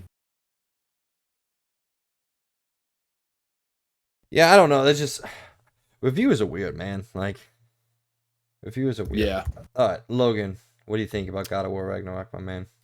Dude, I'm going to agree and say the same number as you, because that's actually exactly where I was going to put it. I think it's going to be just around God of War 2018 is what I'm going to call it. And I think a lot of reviewers is going to be those, just be ready for it. There's going to be those dumb reviewers that are going to say, isn't this just God of War 2018? And I have a feeling that's what you're going to get. And they're going to review it, around that area. Even with the improvements, people are so blinded by the fact that they it looks kind of similar to 2018 in a lot of ways, and they're just gonna be like, well, this is just God of War 2018 2.0. Just like people are about Modern Warfare 2, they're saying it's just literally Modern Warfare 2019, but just the same game, but with a slight upgrade. So I feel like they're going to do the same thing for God of War Ragnarok. I think the game's going to be amazing no matter what. I believe in it. But do I think it's going to get any higher than maybe a 93? No, I really do believe it's a sweet spot because, like, and it's not that it's going to be a bad game. It's just you got those reviewers that are going to compare it. And it's just in our brains as humans, we compare things and they're going to compare it and say, well, this is just the 2018 God of War again. So I'm going to say, yeah, 93. I think it's going to do very well, but 95, I feel like is pushing it a bit. And I definitely don't think it's getting above a 95 because especially again, the criticism of that. So I think, yeah, I'm going to say 93. I want to change it to a different number, but like, I just feel like you're in the right spot exactly where I was going to go. So 93. Yeah, I want to remind people out there there's always that one or two reviewers that just befuddlingly, well, whatever, make the wrong decision in my opinion. There's this guy out there, this website called Stevior that gave Horizon Forbidden West a 6 out of 10. Like, I can understand if you don't like the game, I get that, but it is not a 6 out of 10 game. Like, it's just not. So there's always going to be the people out there. So Logan is right on that, and I have a hard time accounting for those people's opinions. So, all right. I like how we had to say, I like how Logan had to kind of defend himself, like, oh, it's not going to be a bad game. I'm like, well, you said 93. It's one of the best reviewed games. Well, ever yeah, made, that's so. not like a bad score at all. But I'm just saying, like, some people for some reason will think that since it didn't get a higher score than the last one, they're like, oh, it's not as great. I'm like, the 93 is an insanely good score. That's amazing. That's like awesome area. That's a good game. I hate when people even think like when 80s is bad. Like 80s is not a bad score. Like 80 is also a good score. And like you're saying, critics seem to do that with every sequel. It's just the same. Yeah, it's a sequel to that, so it's gonna have a lot of the same elements, and it's continuing a story. So like, there's gonna be, that doesn't mean it's a worse game. Now, obviously, if it doesn't add a lot to the story and it doesn't change any mechanics, then it might not be a better game. But like, this is already showing that it's gonna, like, yes, the story continues and the mechanics have changed a bit, but like, I think Logan kind of hit on this head where like there are going to be some critics that were, okay, yeah, the mechanics changed, but it's God of War with Vikings again because they maybe Call of Duty isn't their strong, or Call of Duty, maybe God of War isn't their game, so they're just, I got to review this, get in my review, go and move on, and it just, someone's gonna shit on it. All right, let's skip over the next one because I got confused when I was writing this up and I went out of order here. The next game that comes out in order is Pokemon Scarlet and Violet, the next entry in the Pokemon series. Before we put our scores out there, I do want to be fair use. Pokemon Sword and Shield got an 80 on OpenCritic, just for you guys to know out there. And well, I guess this is Logan's game, so we'll let him go first. To be fair, I was gonna go first, but I'll let Logan go first. Ooh, 84. Yeah. I don't know what Arceus got. I need to look that up. But 84. I think it did. So Yeah. I'm gonna say 84 because I think that's a fair. I think that's in the right area. I don't know. Maybe. You know what? No, I'm gonna say 85. I'm gonna say 85. Me in the middle. I feel like that's a bit of a ballsy choice. I don't even know if it's gonna get that, but whatever. I think this game's gonna do great. I think they're doing something very interesting with this, and as long as they pull it off, I think 85 is a very reasonable score. I like that they're kind of mixing both what was Pokemon and now with the Arceus stuff, and I think it's the perfect mix. And they're doing some cool stuff with the whole 4-player co-op thing. I think that's very cool. I like that. And I'm sure a lot of people, even kids, will love that. I think that's really, really good idea. And I think it could be fun as long as they pull it off and they actually have their servers working properly and everything works good. It could go very well. But I also am just kind of worried, and Mike brought up a good point, like at least a month or so ago to me, that it's probably going to have really bad frame rate because it seems like these developers don't even know how to design their games specifically for the only hardware that it comes out on, which is the Switch. And that is obviously a worry because I mean Arceus was not a very solid game, as I would say. Like it's like constantly dropping frames from 30, and it's kind of frustrating. And from what I could see in the trailer, it looks like that's not really changing at all. But reviewers don't seem to look at that with these games. I mean, heck, it scored an 84 or whatever, with or no 83 with Arceus or whatever, 84, 83, whatever it was. And heck, people look past that. So I think again, yeah, I think 85 is pretty reasonable. It's in the middle. I still am kind of worried about it. I think maybe it's gonna be probably 84, and someone's gonna probably put 84 right after me. But yeah, I believe 85 is pretty reasonable. I hope this game does score in that area because again, this sounds like a really good game on paper. So we'll see how it is when it releases. Yeah, I'll go next because I think I have a sneaky suspicion DJ is going to, from what he said earlier, he's going to go a little higher than we are. I do think this game, for me at least, feels and appears to be the best of both worlds for what I want in a Pokemon game. Those of you know, I do not like Arceus that much. I thought it was bland, boring, and empty. But I think them adding the more traditional aspects of Pokemon mixed in with the Arceus, I would like to say level design, but world design, I think it's going to get it good. I was going to go with an 85, but since Logan did, I am going to Price is Right him and go with an 86.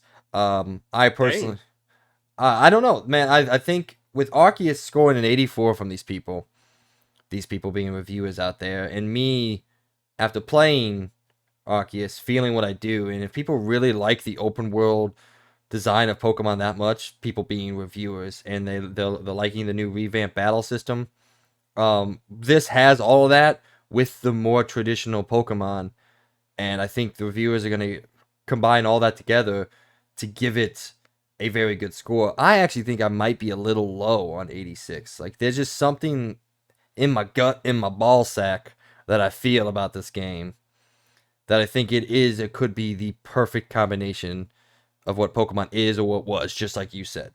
DJ, what do you got for us, man? I'm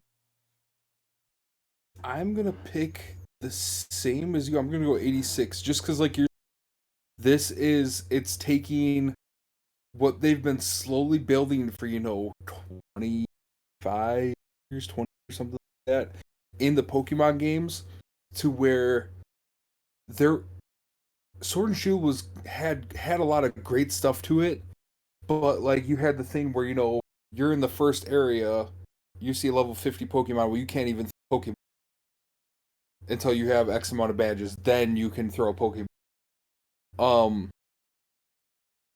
Arceus had a lot of had awesome mechanics, awesome elements, but it could have been better. And like you're saying, it gets you to the point. It was cool to blow through the story, but then you have like the whole Pokédex left before you can catch Arceus, and it's like I beat the storyline, and then it's like it's a grind to go and finish the Pokédex. So it's like it fell to the wayside. So I think this is going to, plus this gives you like 2 or 3 other main stories other than like your go be the Pokemon, go try to be the Pokemon champion. This gives you like 2 or 3 other storylines. They're trying the co-op mechanic. There's so many cool things that I think this is going to be an 86, maybe even. I think the highest I would have gone would have been an 88. Don't think it's going to be quite that. But I think 86. All right. The next October game that I forgot to write in here is one of my games. Overwatch 2 is coming out this year, even though I haven't heard a single thing about this game, even though I am not in the realm of where this game is covered that much. But I would like to say this is one that I personally wish I could drop. I'm not as confident in how good of a reception it's going to be. But I can't drop it because that's the way it works. So I will say I was very confident when I first put this on there, mostly because I didn't look at what the fan base is thinking. But again, the fan base doesn't review these games. But I just think this is kind of like we were talking about with God of War, how critics sometimes negatize, if that's a word. It's definitely not a word, but negate some of the aspects of the game because of its similarities. But I think this one they're going to be right on, and it just feels too much. I'm going to go 81. Let's go to DJ next. Just looking at what it says, and does this game have a campaign? Is this just some? I don't really know. It's just multiplayer. Yeah, it's free to play Sometimes, multiplayer. occasionally, it's kind of weird during seasons. They'll come out with like kind of campaigns. Like I played it at one point when they actually did have like a little campaign thing about like a backstory of like some of the characters, which was kind of cool. But it was basically just like you fight hordes, you get through the missions, and you're playing with people. So it wasn't like a legit campaign kind of thing. Okay. Yeah, and just like you're saying, Mike, where I heard that like people are like they're excited for it, but it's also like doesn't seem like it's a necessary. It seems a lot like instead of having a game where they give continual updates to, it's let's put out a sequel, change a few mechanics, and just it's I don't want to call it the approach, but it seems like it's a approach where it's we don't really need to make a second one, but we can we can doll up stuff from this first one. We made the graphics better. We're changing a few mechanics, adding a few more elements to instead of update, 12 point whatever because this came. So I'm gonna say, boy, I'm gonna rate the shit out of Mike kind of. I'm gonna go with 83.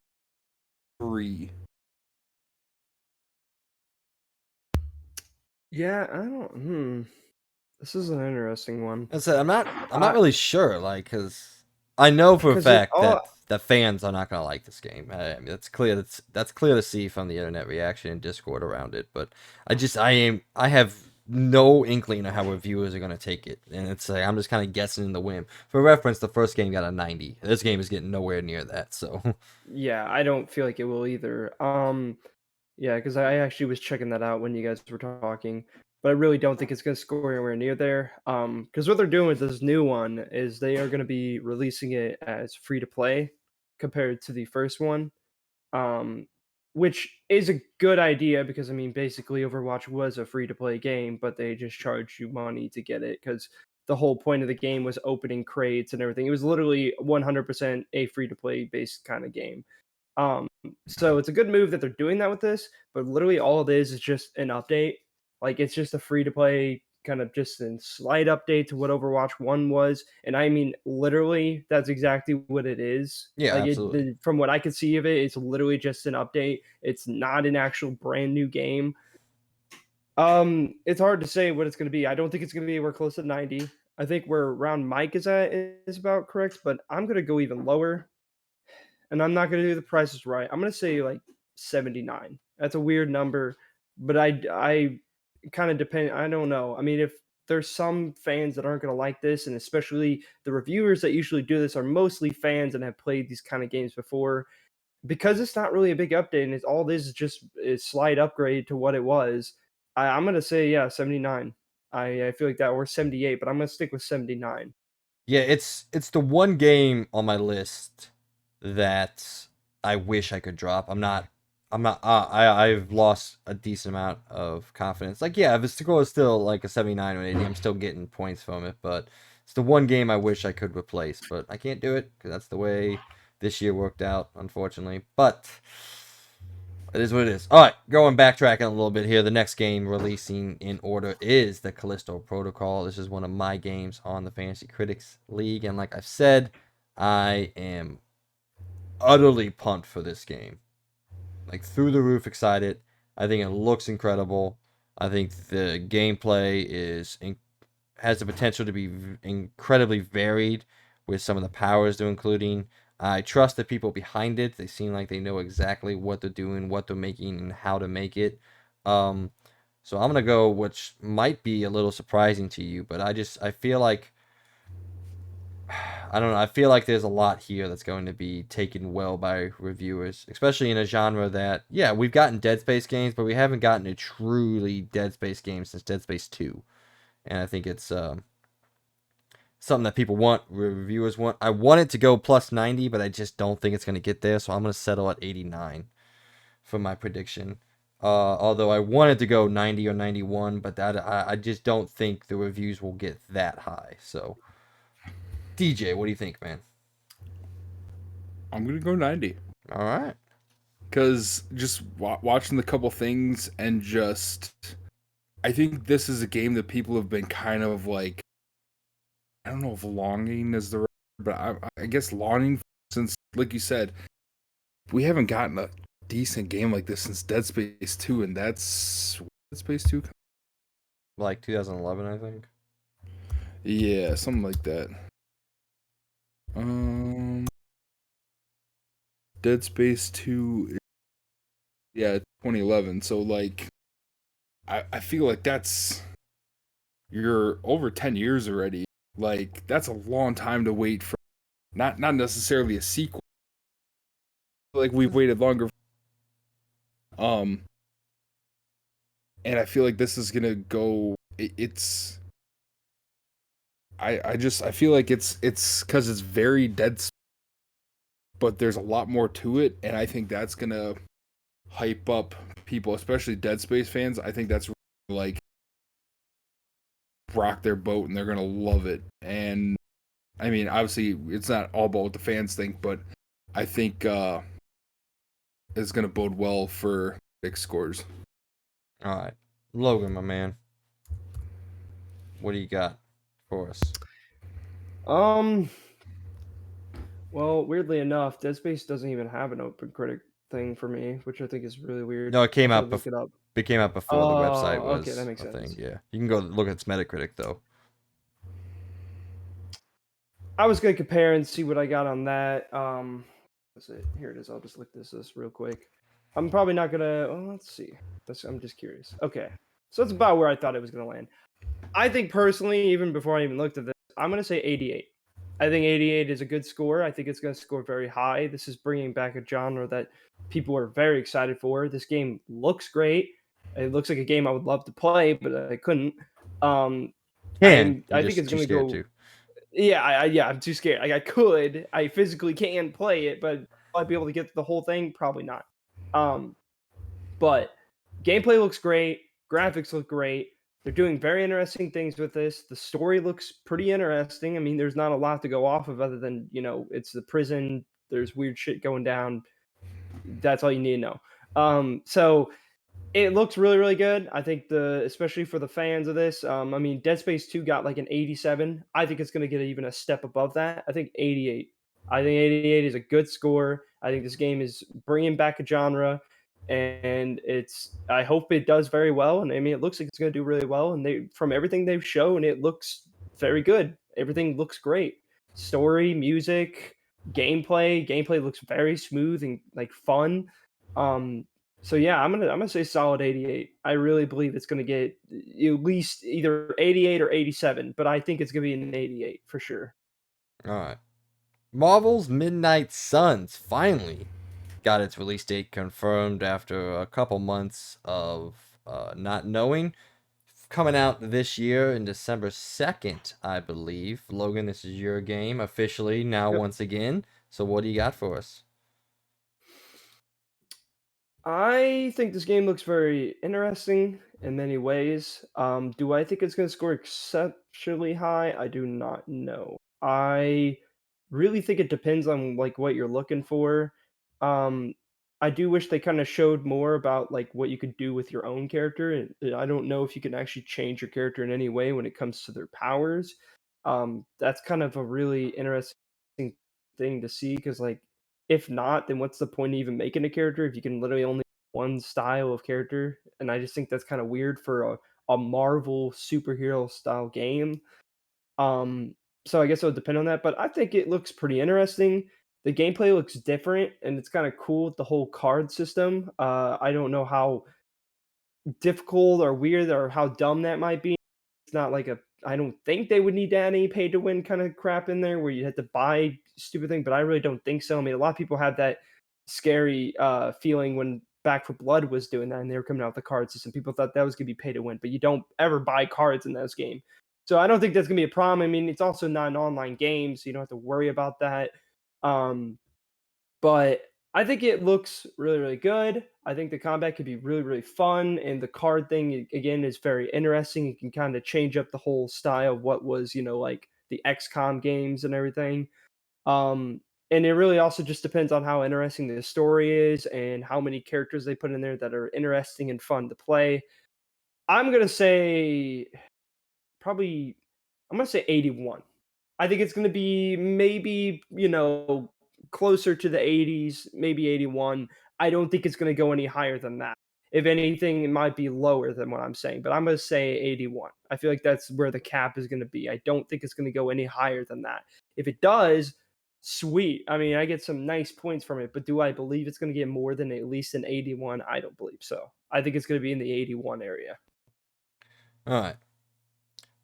My score is based exclusively on the history of the developer. I know Firaxis Games is a great developer. Their XCOM games score very well. They make this type of game better than anybody out there. There's no one that can do this type of game better than them. Me personally, I don't care at all. It's not my type of game. I'm not going to play it, even with the Marvel aesthetic. Like Logan was saying, I do think the creating your character is an odd choice for a superhero game. Why not just let you choose a hero that you want to play as? But that outstanding, I don't think the reviewers will dog that at all. XCOM 2 got an 87. So like I said, I don't think there's anybody out there that does this type of game better than Firaxis Games. So I'm gonna go a little higher than Logan. Just because I think like I said, the people behind it are very, very talented at making this game. 82. Oh, wow. You really got me there. DJ, what do you got, man? It's going to be 83. Actually, I'm gonna go. I thought about it. I'm gonna go though even higher. I'm gonna go 84. XCOM did really good. It's the same thing. This though is like Hearthstone, which is a really big game I know right now. With the whole card base turns and stuff like that. And this is very Hearthstone with a few more and a Marvel face on it, and people seem to love Hearthstone. Like when I went to my boys game weekend, we ended up played one match of 40K. It was board games, and when games, those guys were playing Hearthstone. So I feel like that's got a big community, and there is a Marvel game, like board game, tabletop game, kind of based like this. And this is just bringing that into a video game, which I feel makes it much more accessible to people. I think it's gonna do decent. And I mean, it looks aesthetically decent. All right, next game. We're almost done here. Let's knock these last couple ones out. High on Life. This is a Logan game, and not meaning like the style is up Logan's alley, even though it is. This is a game picked by Logan. It's been a So, DJ game. so what do you got here, Logan? Let's see. I really think this is going to be a very interesting game. From what they showcase, it looks really, really fun. It's got the Rick and Morty comedy clearly, and I love that. I love the comedy from Rick and Morty. Um, I think this is a very interesting kind of shooter linear game. It's going to be a very, like not a super long game from what I could tell. It's just going to be like, that classic linear campaign with a little bit of, like exploring in the little, not like open world sections, but little, open sections that you can go and interact with people and do stuff. I don't know how open this is going to be. It looks like it's more just like a linear game, or there might be some like missions you could choose from, kind of like Call of Duty Infinite kind of, or what is it? Infinite? What was that one? I keep forgetting. Call of Duty Infinite, I believe is what it's called. No, Infinity War. Oh yeah, Infinity War. Infinite Warfare. Infinite Warfare. Okay, yeah. I don't know why I keep forgetting the name. By the way, Infinity Ward. It's confusing.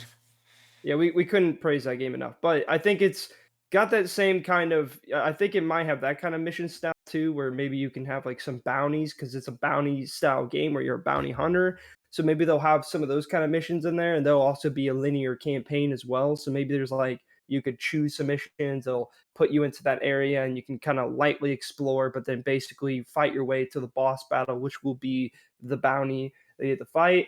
So from the little bit of thing, I think the graphics look great. I think it has a very interesting style to it. I love the comedy, and I like these kind of shooters. And I think it's going to be a good game. Close to, like I would say maybe great in a very light sense. I think, again, as I said with the Marvel thing, if anything, I'm just going to say a straight 80. I think an 80 is maybe good, maybe 79, but I'm going to say 80. I think 80 is a good score where it will be. All right. Well, like I've said, we've talked about this game before. I think the aesthetic is going to be a boost to its overall score. I think it's going to be a boost to my personal opinion. I do think the gameplay, in my own personal opinion, looks very average for a first-person shooter, and that's not really a negative. Like, a first-person shooters, if they're average, they play pretty darn well. But I think this is going to be a nice, tight, 10-hour campaign, 8-hour campaign, whatever it may be. I think it's going to be enjoyable. Get in, get out, enjoy it. I do think the gameplay might bring it down a little bit because reviewers are probably going to compare it to something that it doesn't deserve to get compared to. So I'm going to go a little bit lower than you, Logan. I'm going to say 78. But I am excited about this game. I do think it looks really fun, and I'm going to enjoy my time with it. I just think the gameplay, personally, says it looks pretty non-spectacular, and I think reviewers are going to dog it a little bit for that. DJ? Man, you both brought up good points. It's like we're getting good at this kind of stuff or whatever. It's weird. Yeah. Let's see what the other game they've put out, which I'm pretty sure is a VR game. I got a 76. So that's a VR game. Man, to me, like, I don't know if it's just me, but like, to me, aesthetically, it's gonna be funny. Like you said, it's got that style. It's from the couple trailers and gameplay we've seen. It looks like it's gonna be a ball to play and still have a challenge. I'm not gonna split you guys. I'm gonna.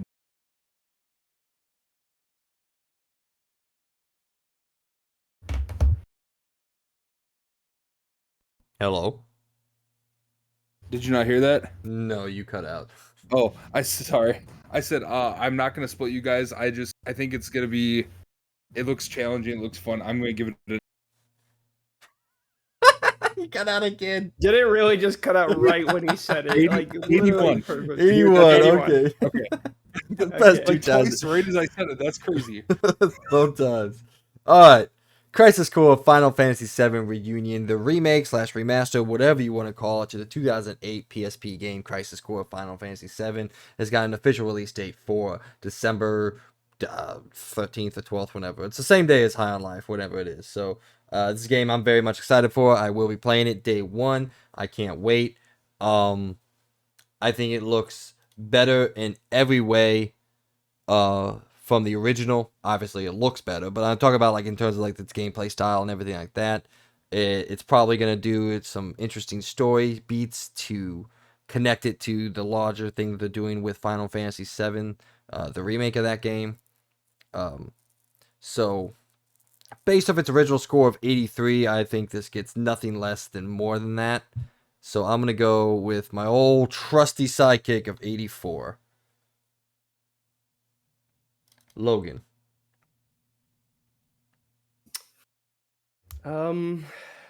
this is a very out of my realm kind of game. Oh, plus, sorry, But I wanted to throw in this point. Sorry. I also think Final Fantasy love right now is very, very high, and critics are gonna also see that and be a part of that. So go ahead. My bad. yeah, again, I don't know. Like this is so from an outside perspective, and not a big RPG, and clearly not a Final Fantasy fan.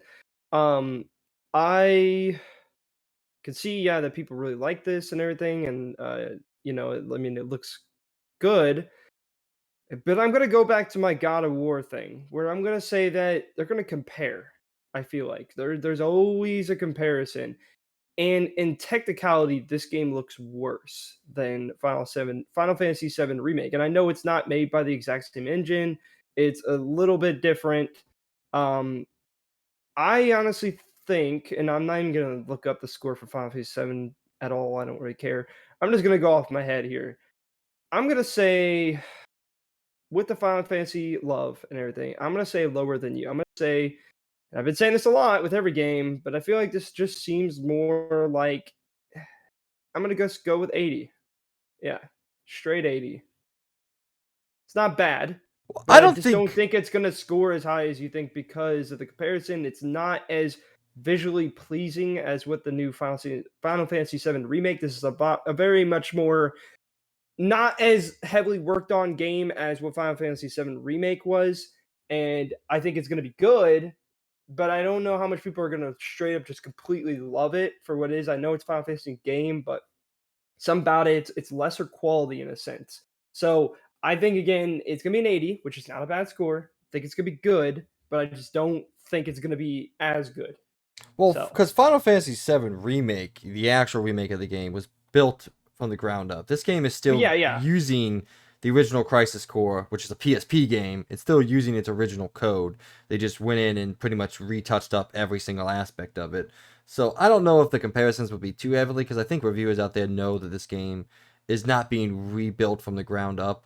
Now, saying that, I do think it looks absolutely spectacular in comparison to what came before, in terms of the Crisis Core, the original game. So I'll disagree with you a little bit on there, but in everyone's individual opinion. DJ, what do you got? I'm gonna go 82. Of course I'm you gonna are. split the difference. Why the fuck 'cause would you not? it's Final Fantasy. I'm kind of in Logan's boat, although I would like to give them a chance someday. When? I don't know, but someday, just for you, Mike, I will sit down and play probably whatever one you tell me to play. Final Fantasy VII Remake. It's the best modern Final Fantasy game. It doesn't have turn-based combat, but it still has the aspect of the old school turn-based combat.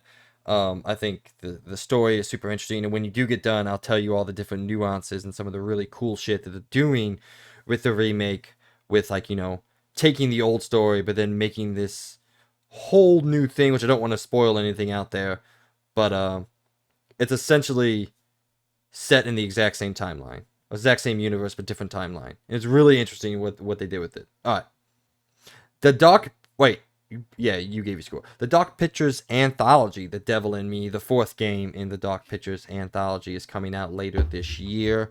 I'm just gonna get my score in there real quick because I do actually have to go to the bathroom. So I think they are on the right track with these games. They're steadily improving game in and game out.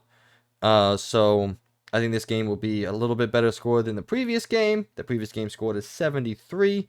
I don't think they take another step back. I think they take another minimal step forward. So I'm going to say 75.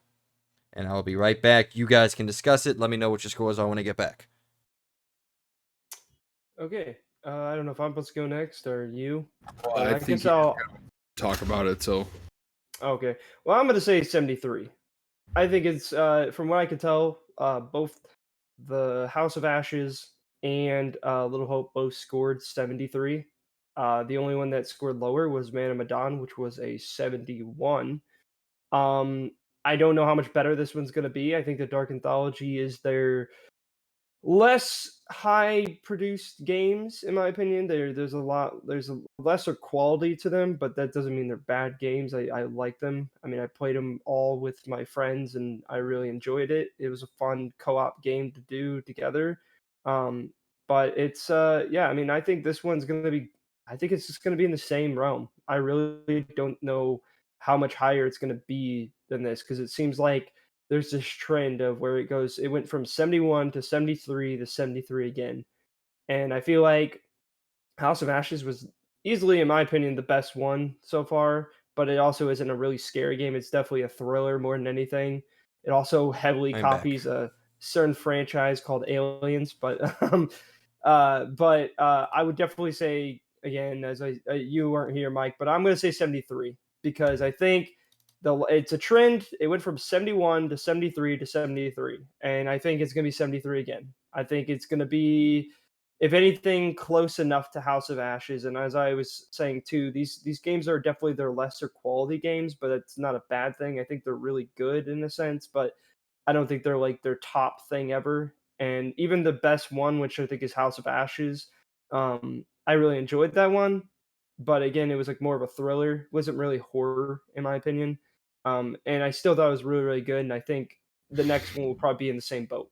So 73. All right, I'm just gonna write 74 for DJ because I know that's what he's about to say. So Yeah. Well, reading over it, it sounds like a cool, like, because I just went and looked up, like, it's for just this, but like that it's season 1 finale. It's the 4th game in the series. It takes place in a H.H. Holmes murder castle replica, just in the modern day. Like that guy, it piques my interest. I think I'm gonna go back and play some of these. are very great games to play with your significant other. Peyton and I play them together. She plays the female characters. I play the male characters. It is a really good experience. I don't think the Okay. games are really that fantastic. If I was just playing them by myself, it's definitely, as Logan has said, very much on the lesser end of what Supermassive can do. But the experience of playing it with other people and having the frustration of watching your significant other not be able to press a fucking button, that makes it a little bit more. Yeah, I am gonna go 74 just to split you guys. I knew it. See, I could have just fucking voted it. We didn't even have to have you talk. Like Logan said, the last couple have been 70.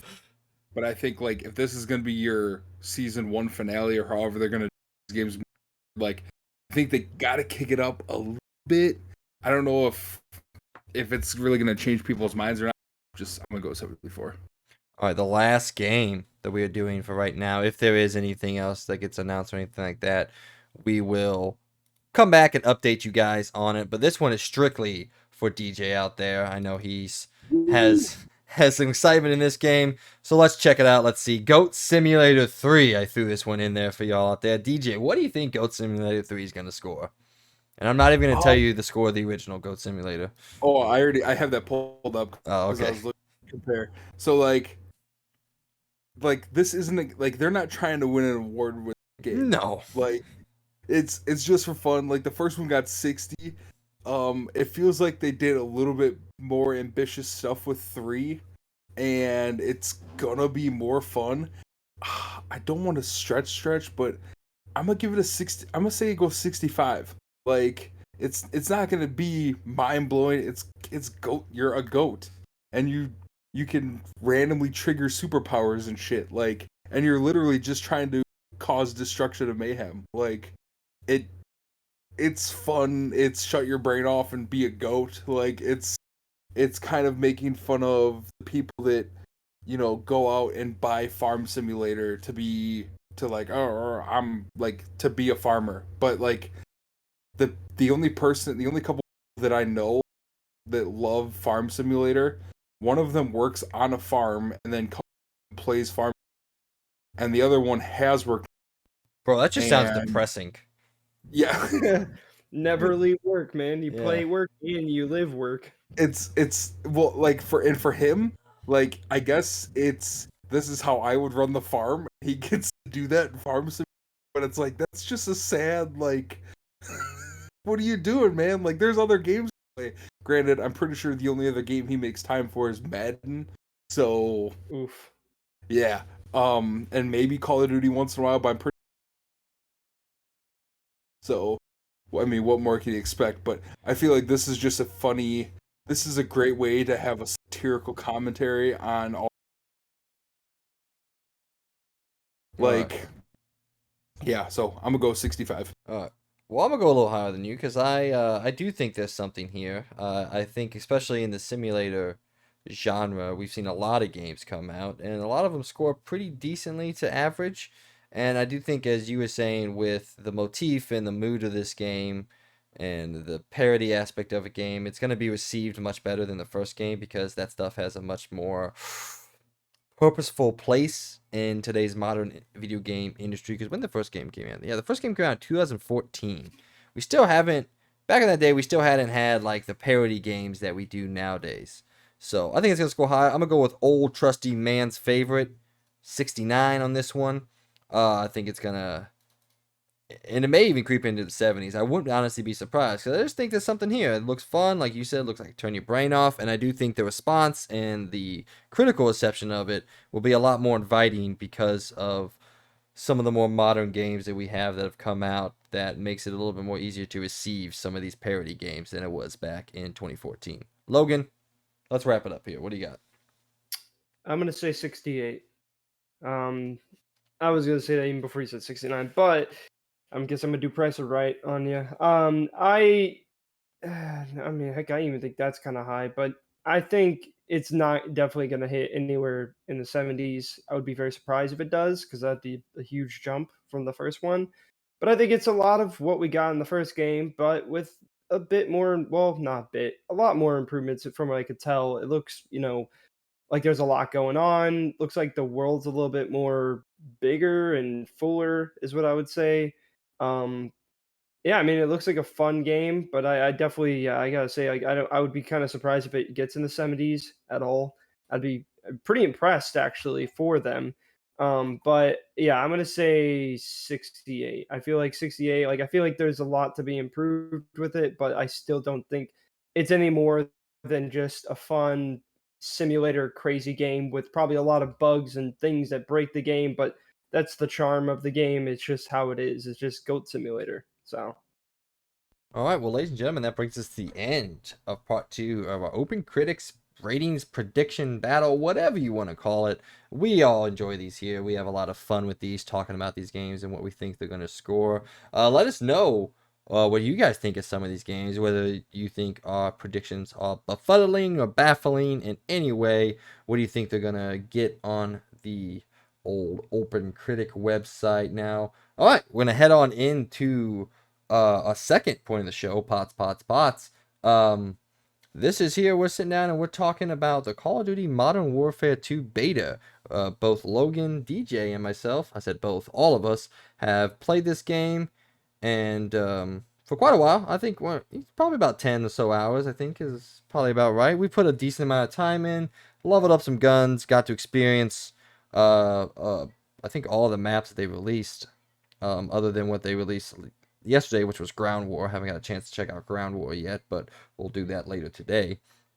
So yeah, let's dive on in. What you guys think about what you saw? We'll start with the positives, and then we'll move into any negatives we have.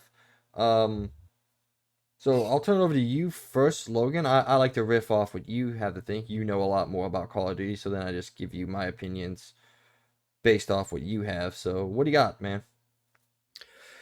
All right. I'll start off with the first one that I feel like a lot of people talking about, but I think it's a very positive thing. I really like the new gunsmith system. Um, I think it works very, very well. It's very interesting, and I feel like when the game fully releases, and because right now in the beta, it's very limited in a sense, not like super limited, but they don't have as much attachments as clearly as the full game is. Because if you go through the unlock system, you could see there is like a ton of attachments per area, which is great, and I love that, and I love the fact that you can really deep customize the gun. I know for some Call of Duty fans, they don't find this a positive, but I mean, because they think it's overly complicated, but I really don't think so. I think it's pretty simple. It's pretty easy.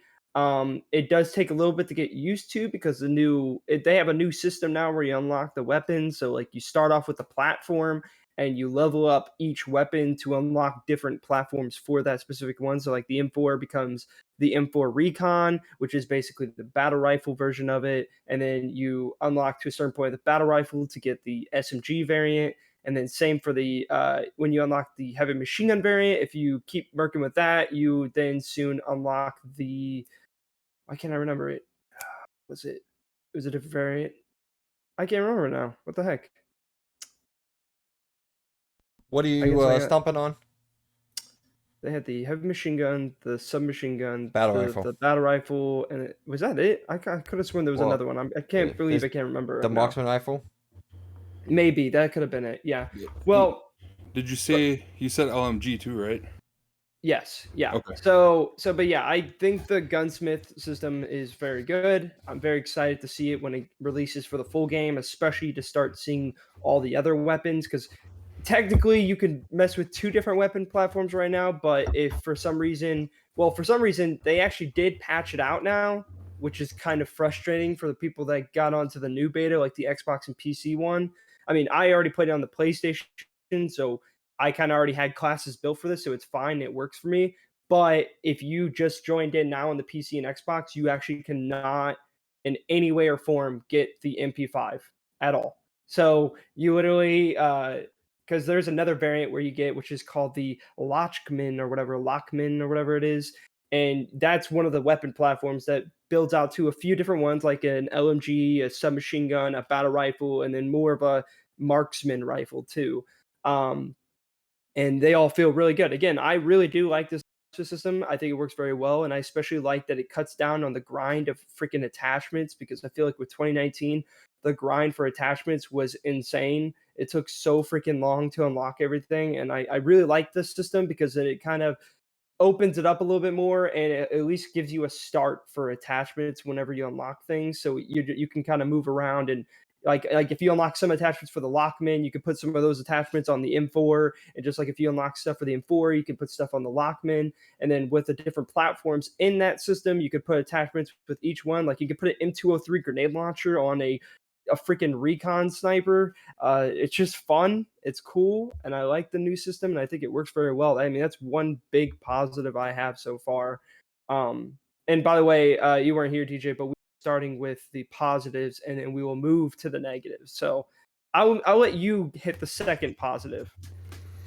Okay, yeah. Like as far as that, like you're saying too, the grinding, you literally only have to take on each gun, grind to the specific like feeder system, and then from there it's just whatever attachments you want. I mean,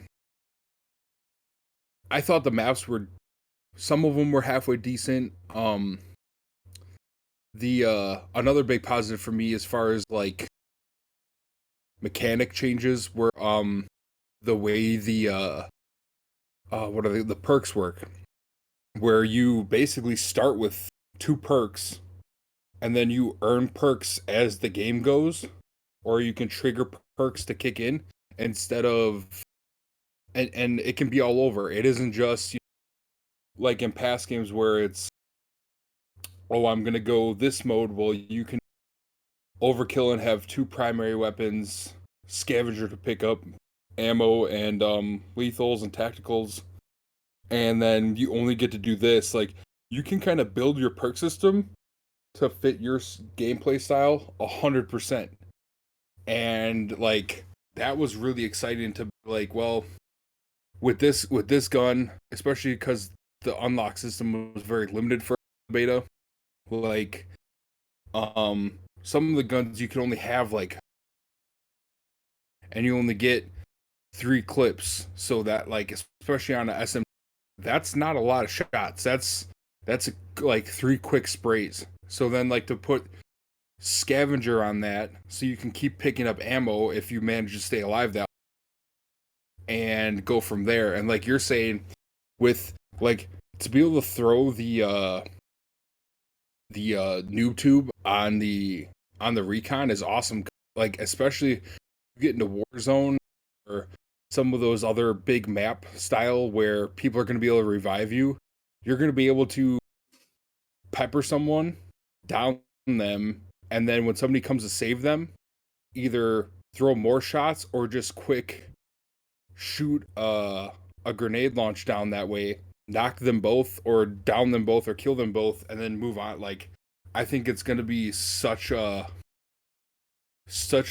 positive thing as far as, you know, like how you build your classes. Like it's not going to, I going to, oh, here's the meta of this specific class with this specific perk. Like I feel like everyone's going to be able to, you're going to really be able to tailor your experience to your gameplay style. Like where like some of us like to might like to hang back and cover. Like you're going to be able to build a class to hang back and cover, continue having ammo to do that instead of having to like run off and then rush off. You're going to be able to drop an ammo box, pick up ammo, and keep doing it. Or if you're like in some of the gameplay styles, you're smash and grab, you'll be able to make a loadout to where you can hit the couple guys, pick up the prisoner or pick up the money bag, run, and then have a way to defend yourself yet. Like I think overall it's going to be great. Yeah, and I would actually like to touch on the fact that I really do enjoy the new game modes they've been adding to this game. I think one that really surprised me that wasn't really that excited for that we ended up playing was the wow, I just went blank. We literally had it. What was it called again? A break. Dang it, what was it called? We literally Prisoner break or knockout? Knockout. I don't know why Knockout. I could not remember the name. So Knockout was a big surprise for me because we played Prisoner, which I do really like Prisoner, and that's I'll touch on that in a second. But Knockout is very unique in a sense. It's not like super unique, but it's unique enough, and I find it very fun. It's actually very enjoyable to do, and it's got a lot of strategy to it. Where literally like so it's very simple rules. So basically, it's two teams against each other. You only get one life, but instead of you like just dying and being out like search and destroy, they basically just go down and you can revive your teammates at any time. So basically, you can bring back your entire team if you're smart enough. If not, you can kill they can kill you very easily because you just get one life and you go down. But basically, there's two objectives to this game. It's either wipe out the entire team, or you could grab the money bag, which I think is very unique and a very interesting thing that kind of makes this game just really work very well, especially for like the people that like the camp. I really love this thing because so basically, like we had this clutch moment where I'm still just was amazing. Our other member of this team that comes on occasionally, we were playing, we were all down and we were losing, and all of a sudden he goes up, grabs the money bag, and it was like 1v like 4, I believe. And because the time ran out and you have the money bag, you win. Because whoever has the money bag, no matter what size team you have compared to the other, you win automatically. So it kind of adds a strategy to where not only do you have to watch out for the enemies, but you also got to watch out for the person that has the money bag. And it's also not like really annoying where you grab the money bag and you just kind of can't find them. But no, like as soon as you grab that money bag, they basically put a target on your head where people will always know where you are at all moments. And I like that. I think it's really cool. It's unique. It really kind of speeds up the game, especially when like people are just camping. Like it's nice that like you can grab that money bag and still win even if you don't have a full team. Well, also to shout out Mr. Worthy Morgan, the time that he clutched out that 1v3 where we took 3 guys out in the span of approximately 5 seconds. A guy gets revived and Just then immediately rolled him. kills 2 come up the stairs and kills the third one that's trying to revive them. Just great. Yeah, it's a really good mode. Like I'm actually, and I hope it kind of stays because it's a really fun mode. It's very fast. It's very quick. And I would like to touch on the other mode that this is, by the way, the first weekend is what I'm going to call these. I'm going to call these the first weekend game modes that they gave us. Prisoner Rescue was also very, very fun. It's a little bit more different than the Knockout one. I feel like Knockout a little bit more fast paced. When Prisoner Rescue can be fast paced, but it's also more of a slow pacing. So it has kind of the same rules where if you get knocked down, you're not just out, which I was worried about. And I kind of like that they kind of, instead of just killing you and you're out for the game, you can get revived and be brought back. And I like that a lot more because, again, it adds strategy to where, like, they can camp out in that room, but if they shot your friend down, you can literally just revive them and bring them back in. So it's not like search and destroy where you're just out and you just got to sit there and watch everybody play the entire match. So I think it, again, adds a lot of teamwork and strategy to the mode. Just like Knockout. And I think I actually really like the whole prisoner rescue thing because it's just really awesome, especially when you do grab the prisoner, which I know we're gonna be getting to the negatives, but I gotta touch on this just because we're in the mode.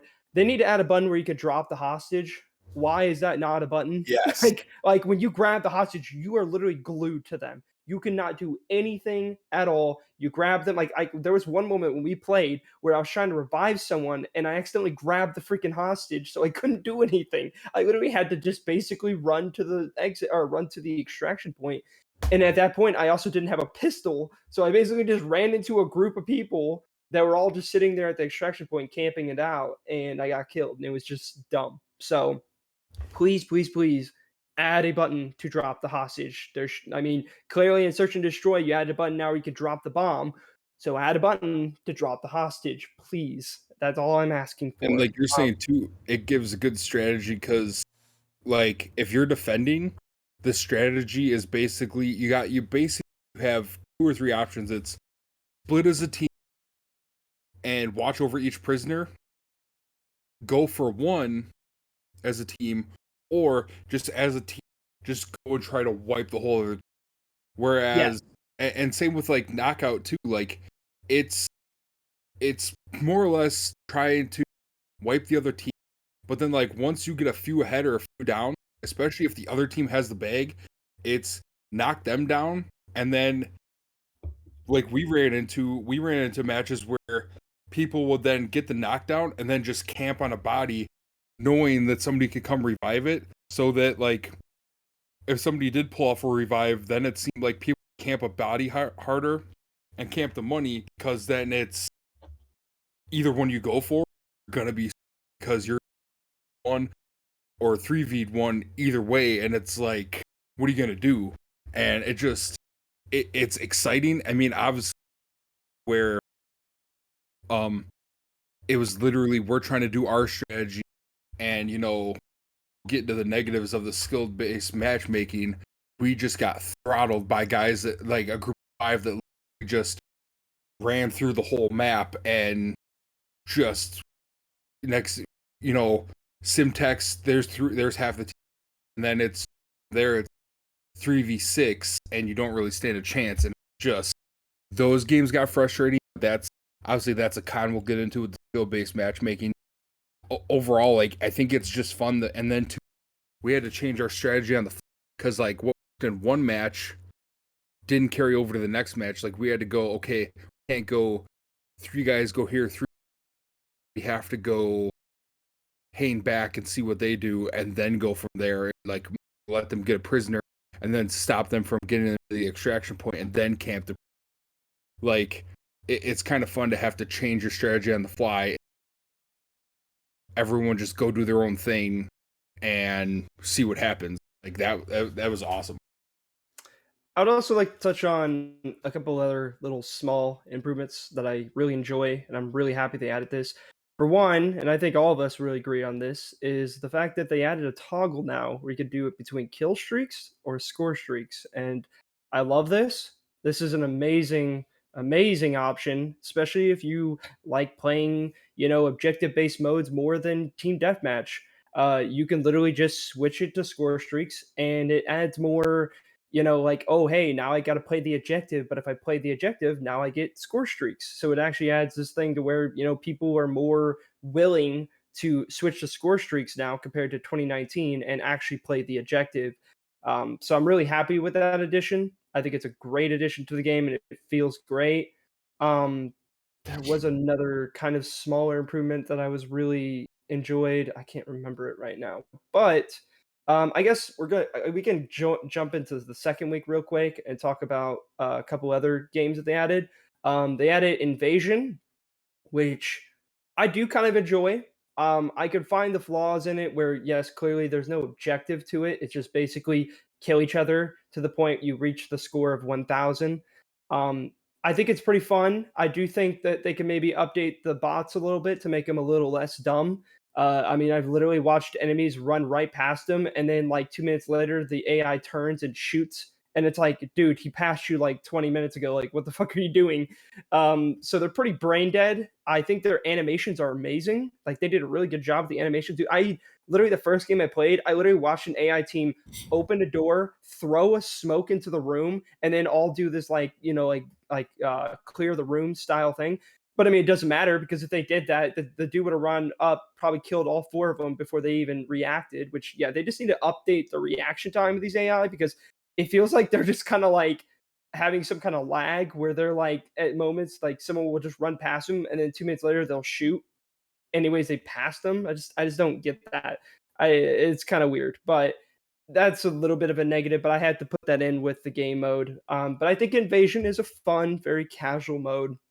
Um, I want to say good things about Ground War, but I'm gonna save that for negatives because yeah, I played it and I have mixed feelings about it. So I guess I mean unless we got any more pauses, we can jump to the negatives now. Well, I If you mean, guys are down, we I can get haven't to that gotten real quick. I haven't gotten a chance to Oh, talk if you yet. want positive, yeah, no, go ahead. I was just waiting for you guys, but no, whatever. You know what? Fuck it. I'm just gonna go ahead and leave. You guys can just do whatever you want, all right? Well, what we got? Tell us about. I mean, Well, there's something. I There's a huge positive in my eyes that you guys haven't even talked about once, and I find it to be an absolute travesty, and I can't let it stand. Third person mode is awesome, in my opinion. oh yeah. No, I actually really do like. Forgot about that mode actually. I really do like third person mode. Now, I will say it. What we were doing, and we were jumping around a lot. Like we rarely ever played the same mode back to back times. Outside of I think we played some prisoner rescue and some knockout pretty consistently. When you jump back and forth between third person and some of the more casual, not casual, so original Call of Duty modes, obviously first person, it is a massive shift, and you really have to change your playstyle. So I think once you play multiple third person games back to back to back, you build the right class for third person mode. Because again, it is a very different style of play. I think that is going to lead to a lot better games for us in particular, for our group, once I get like an actual third person class built. But yeah, I really, really loved it. I thought it was really cheeky, some of the things you could do, like hiding behind a wall and moving the camera so you can see people coming. A lot of people say that's unfair or whatever. I talked to some people at work that think it's stupid. I'm like, or maybe just don't sprint around a corner. Maybe look before you round the corner. But that's me. But I just I really feel like it's a very tactical mode, you know. yes, it's Like a I agree with you. It's a lot more slower pace. It really changes the entire game. Like it's really weird when you play it. And I agree with Mike. Like it's just you gotta really slow down in that mode. But I actually feel like it feels good because of that reason. It really adds something to the maps. Like I don't know. It's just so weird, but it's good. Like I enjoy it. I agree with you on that. like think if we got to play that third person mode with some of the more uh objective based or tactical game modes like knockout or prisoner rescue, That'd be sick. it really would feel like a SOCOM or a more OG Ghost Recon in that way, in terms of its tactical battles and everything like that. Obviously, you don't get the command party members or anything like that, but it. I was really surprised by it. Like I thought it was gonna be kind of dumb and just kind of they just threw it in there, but there's a lot of work done. The animation of your character in third person is great. It looks like a third person game. It looks like it was built for that. I do think it's a little weird and kind of hard to get used to when you aim, you switch to first person. I wish there was a way they didn't do that, but I don't really see a way, production style to be able to actually include an entirely third person shooter in Call of Duty. So I wouldn't expect them. They have a lot to work on. So, but I do kind of wish, maybe it was just third person and you would shoot from third person and all that and all those things instead of having to switch to the first person, because it does kind of delay your reaction a little bit in that second or two that the camera goes into first person. But overall, yeah, I really really enjoyed that mode. Like it was probably outside of knockout. Oh wait, it's knockout, right? Yes, yeah, Yeah, you're right. It's outside not- of knockout, that's probably my favorite mode to play, just because, like you were saying, like I said, it's so different, and to me, it's really enjoyable. Now I know the Call of Duty fan base out there doesn't like it. It probably really won't get supported that well after launch, and it's probably gonna go which away. sucks.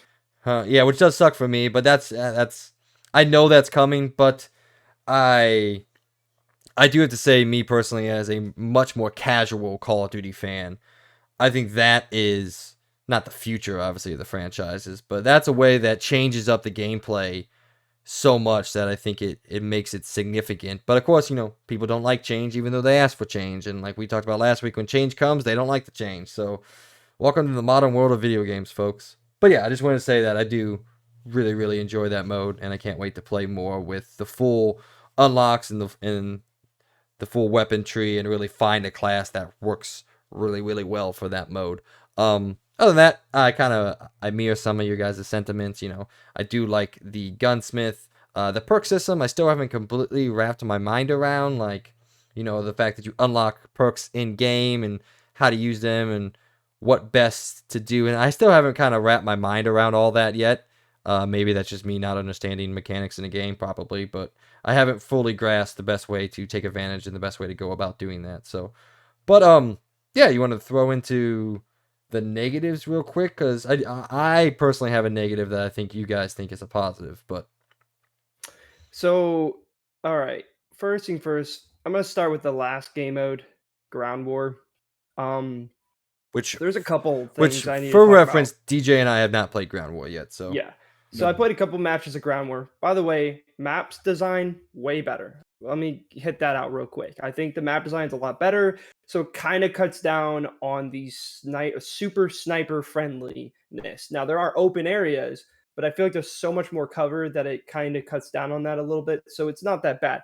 The negatives is they need to fix the visibility in this game. It's god awful. Like playing Ground War, you could basically not see the enemy until they're in your face. So unless you're a sniper and you're sitting on a building, you're just holding your scope in one area, you're not going to see jack squat. It almost seems like there's no glint either in the game when it comes to sniper scopes, because like I barely see it, and it's kind of frustrating because like as I just said before, I didn't think the maps are super sniper friendly, but the visibility kind of does make it that way, because the visibility, dude, is so bad. Like, and a lot of people agree with this. They need to do something.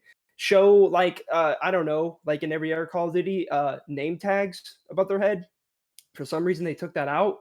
And for Ground War, especially for how big of a map it is, dude, it's almost impossible to see people's name tags sometimes. It's really frustrating, and you'll get killed before you even see them, and it's just I don't know. Also, what was the other thing for Ground War? I now at first when we were first playing the beta, I really agreed that I didn't think the footsteps were bad, but now that I've been playing Ground War with bigger map and more things, they do need to do something with the footsteps. Like, I get that you shouldn't sprint everywhere, but I feel like there's literally no way to be fully quiet in this game. Like, what I mean by like, you can crouch and you can still hear your footsteps. They need to do something with that. Like, I don't want them to take away completely all footsteps. I don't think they need to add dead silence to the game. I don't agree with that, but they do need to do something with the footsteps because it is pretty damn excessive, especially in TDM.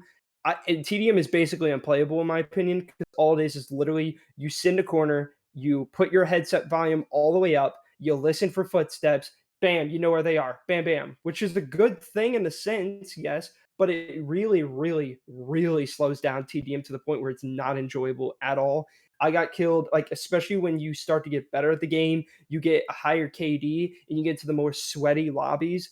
It's basically impossible to get kills. Like, people will probably leave with maybe 12 kills in a TDM lobby because people are all camping in round corners. That's the best way to get a high KD in this game. So I don't know what they need to do. I'm not a game developer, but I gotta say they do need to do something with the footsteps. I just don't know what. Like, I'm happy that they're better, but it also has made the game worse because it's literally made it so like just like basically everyone just sits in a corner and literally just uses their headsets, and it's just not good. It really slows down the game to the point where it's so slow that it's just not enjoyable. Like, so I don't know.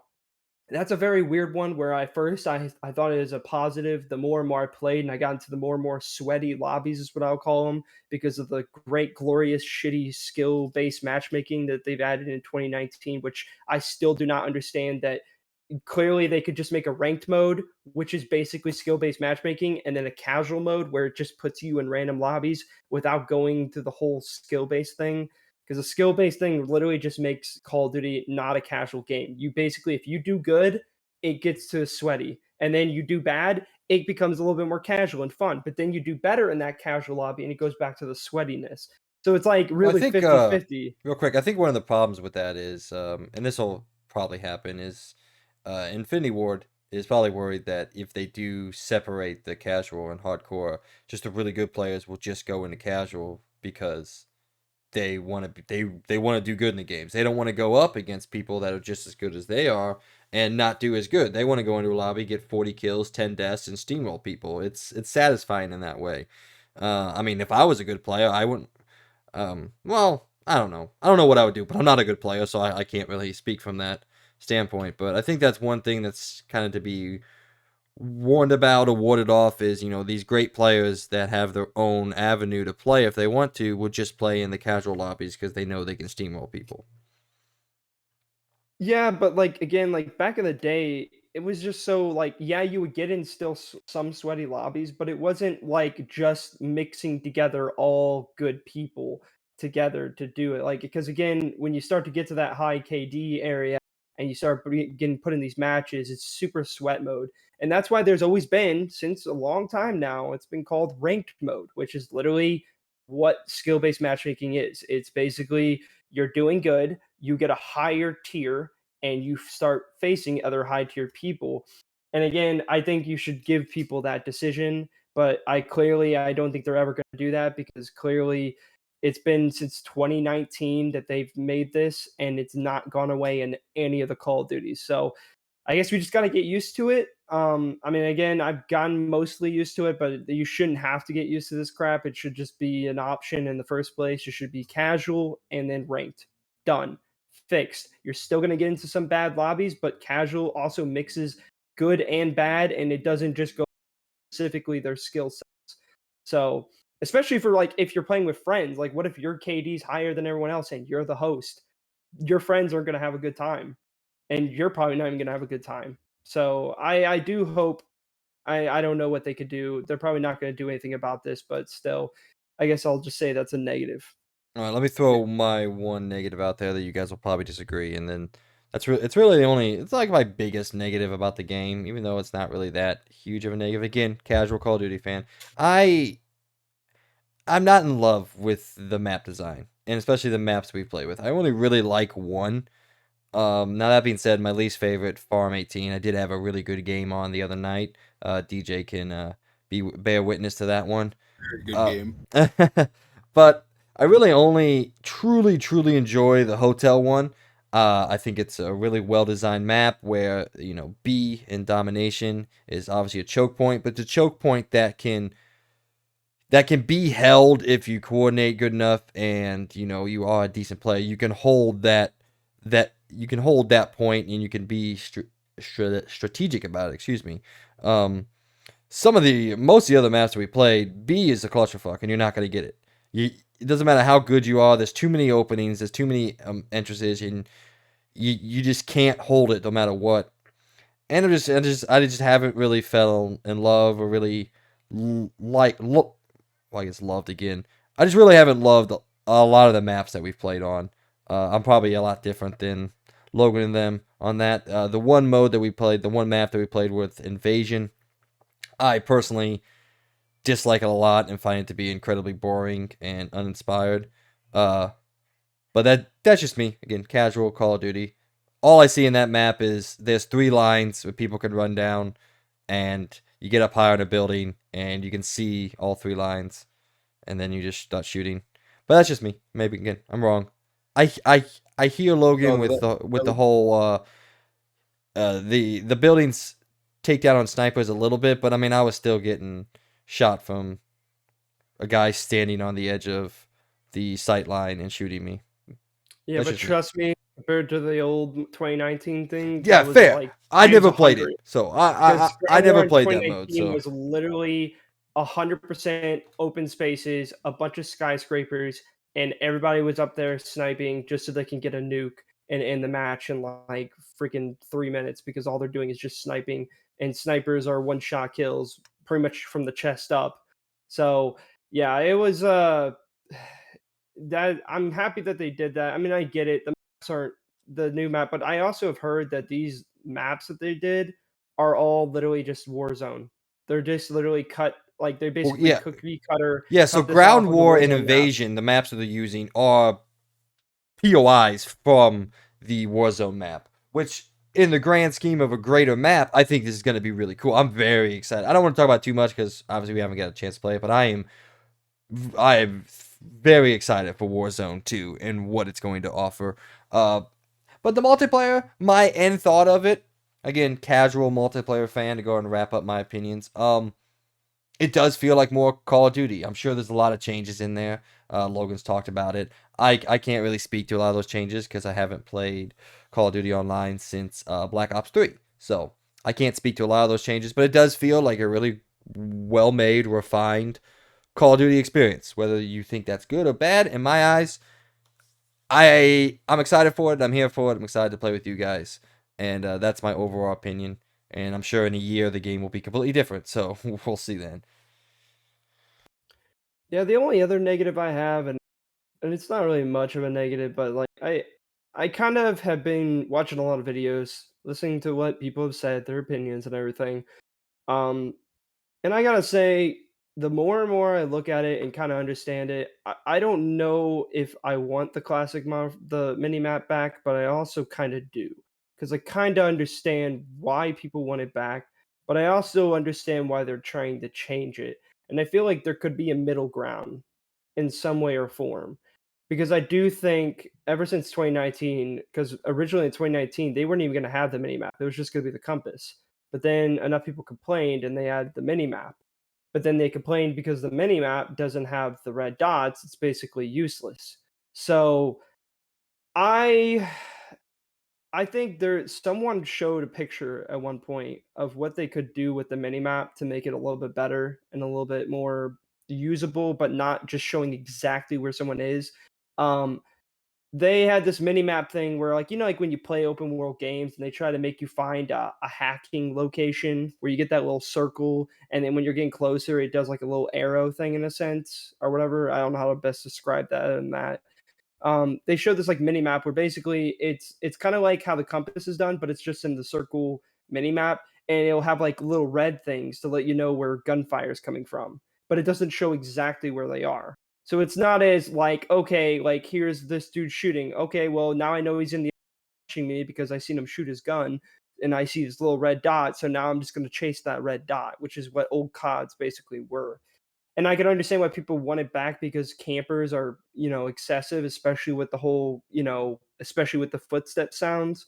I can understand why they want it back, but maybe they just need to find some kind of middle ground with that. Because like I get why they don't want it in the game, but I also get why people do want it in the game. So it cuts down on the whole, super camper version of this game right now. So but that's like my only last negative I have for this game. I think there's a lot of positives for this game so far from what I played. I agree that at least one of the maps I really don't like. I don't like the freaking market map, the Mexican market. I can't even remember the name of it.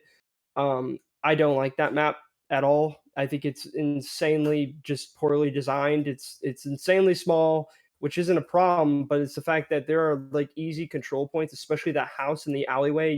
Especially if you're playing domination, you get in that house, stay in the second floor, you can watch all angles, and you have it controlled. You won.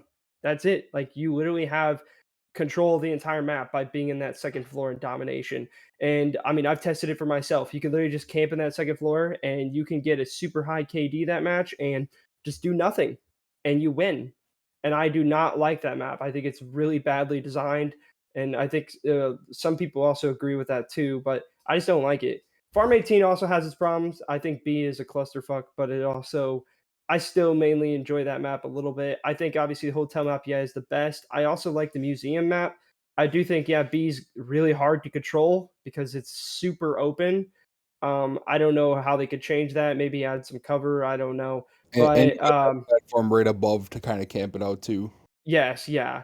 So, but I do like the museum map. I just don't like the market map. I just think it's bad. It's just Have bad. we done domination on the museum or not the museum on the hotel? Yes, because B's in the restaurant area with all the Oh booths. yeah, A's because yeah, that side and gets C's because in the back, I it think. seems like their thing is because I feel like a lot of the problem in especially in 2019 there was constant.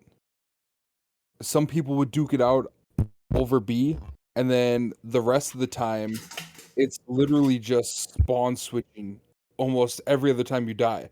Whereas this, it seems you're A and C, and it didn't seem like our spawns got switched by people going and getting the other spawn objective.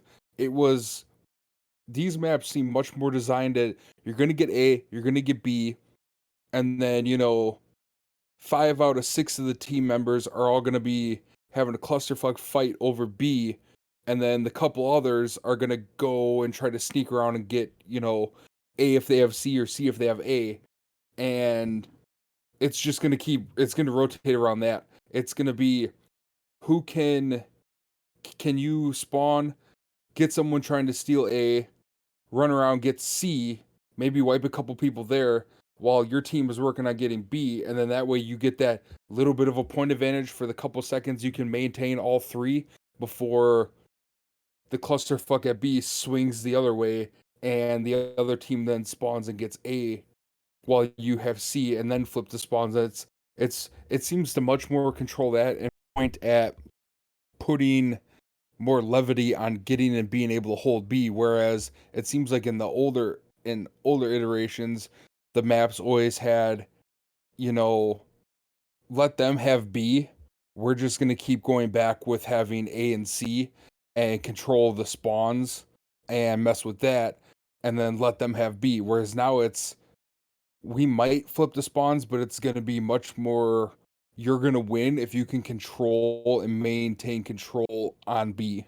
And I kind of like that, but at the same time, like you guys said, it has like they've almost put too much emphasis on where like if you can hold B right, like B on most of these maps just become a clusterfuck of camping and just craziness, and it takes away from some of the maps but not so much from others. Like I think it can be fun on farm just because you can chuck grenades into there and using the inflatable another perk and the inflatable you can get in there and try to mess around, but it is such a cluster that it does take away from some matches and it adds to others. But yeah, I think it's going to be fun going forward. We'll probably predominantly only doing like maybe a couple of these game modes that we've liked in beta and Warzone. So I mean, we'll have to see. I feel like neither one of you guys really back out on Black Ops 4 pre-Warzone. It was like Warzone version 0. It was very PUBG like, and it sounds like Warzone 2 is going back to that, and I'm really looking forward to that. So we'll see how that's moving forward. But yeah, I know Mike wants to kind of head out of this. Yeah, I think the beta was good over. Other than the matchmaking was the biggest crapshoot. What are you gonna do? Alright, well those were our opinions on the Modern Warfare beta impressions. We'll probably finish up next week, give you guys a little bit more of what we think as we play through it for the next 2 days. We'll play some Ground War, and I think that's it. I think that's all that is new in the time frame. So we're gonna go on now to Around the Point, where we here at the Experience Point go around the video game world and give you the news that you need to know about.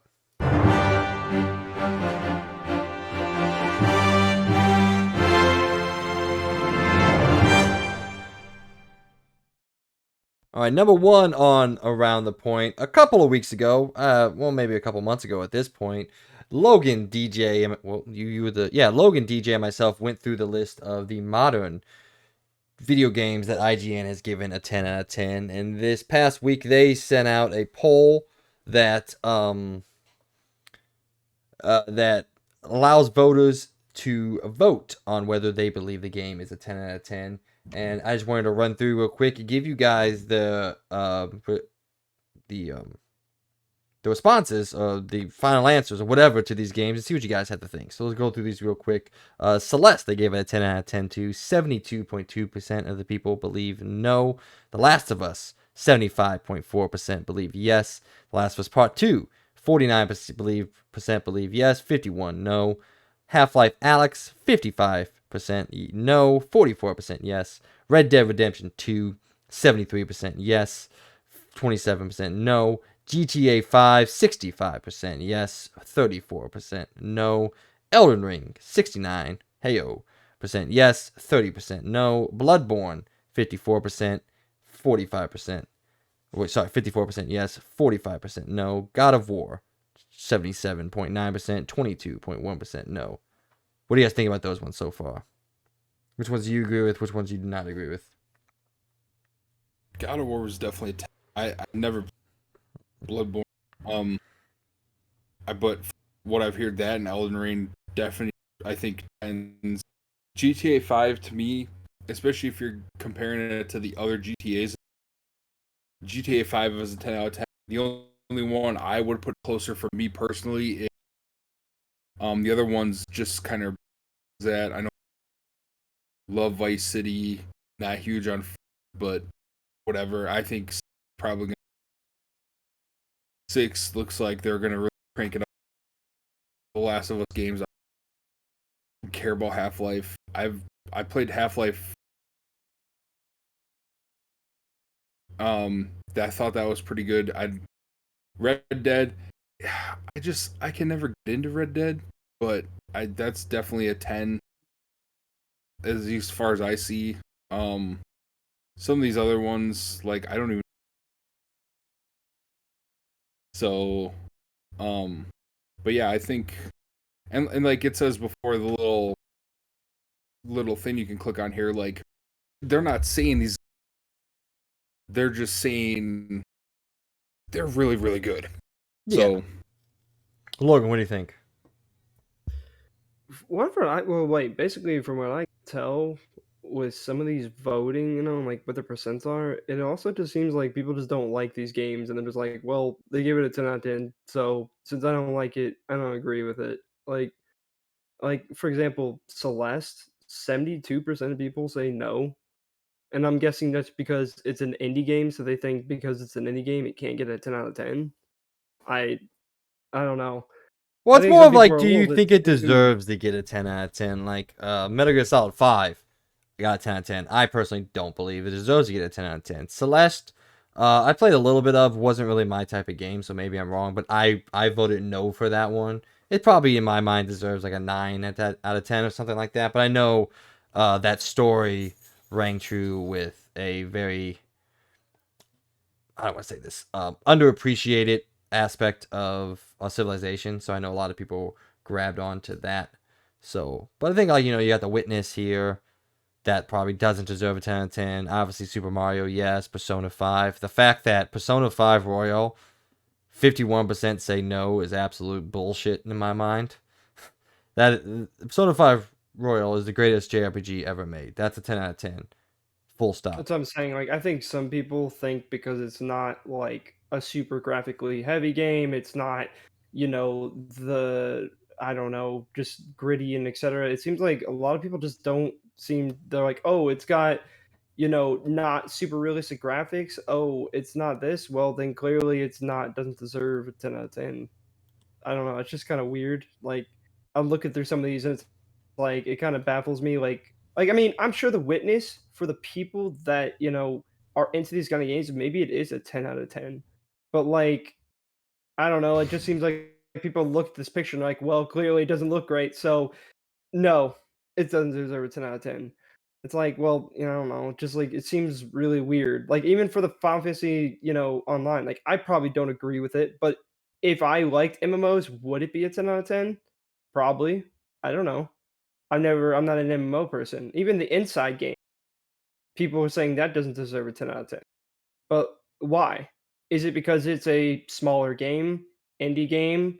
It's the storytelling that it does, it doesn't connect with you.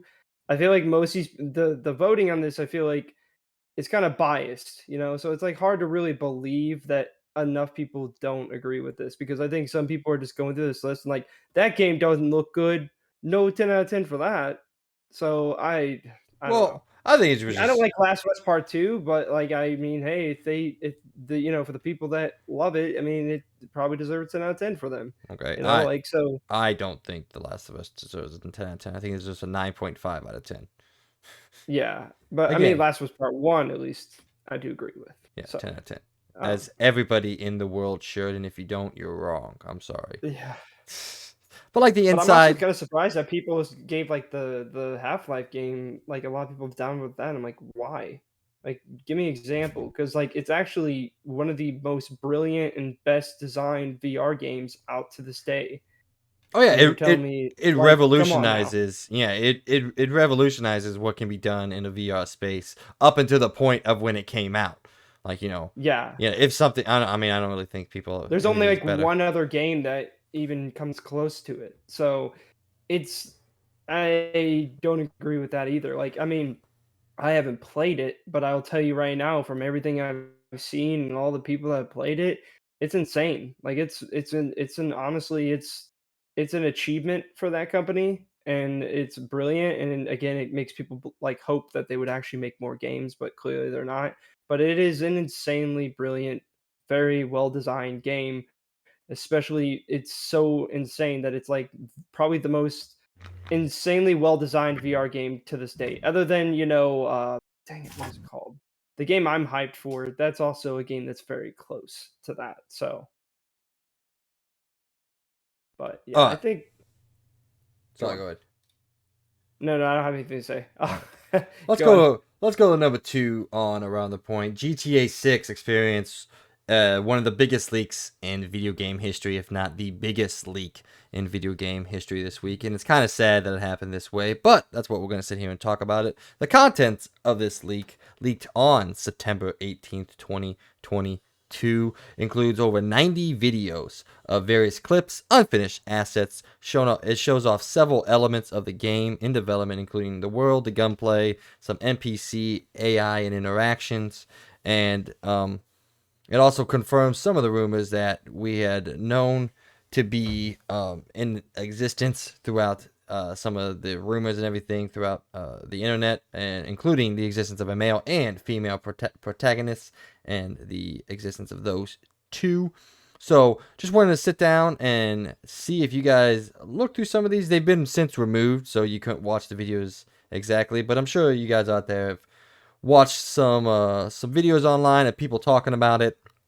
Well, actually, hold on. Before we go to that, Rockstar has given an official message out there. It says, from Rockstar Games, we recently suffered a network intrusion in which an unauthorized third party illegally accessed and downloaded confidential information from our system, including early development footage for the next Grand Theft Auto. At this time, we do not anticipate any disruption to our live game services, nor any long-term effect on the development of our ongoing projects.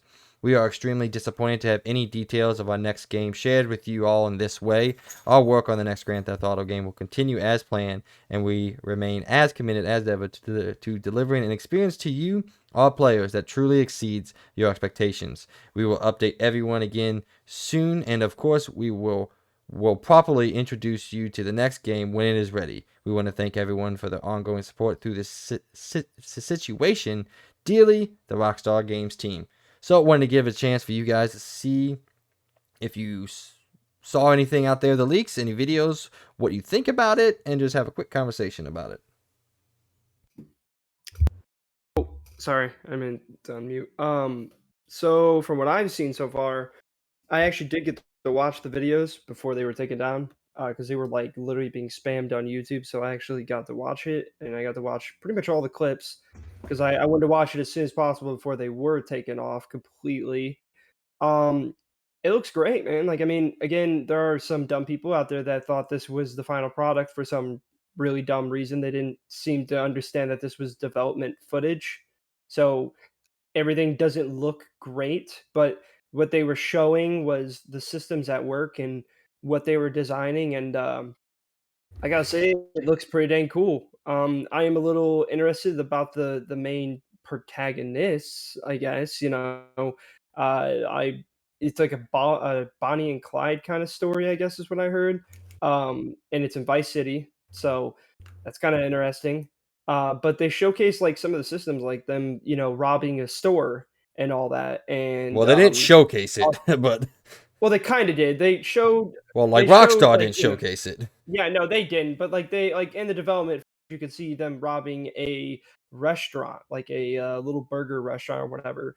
And it shows like them interacting with the people and everything. It shows like some of the options you can do when you are interacting with NPCs, which gets me unbelievably hyped because I loved what they did with Red Dead with the fact that you can interact with every single NPC in the game. And this is great news. I'm happy to see that they're kind of continuing that, and it looks like they're adding a lot more to it.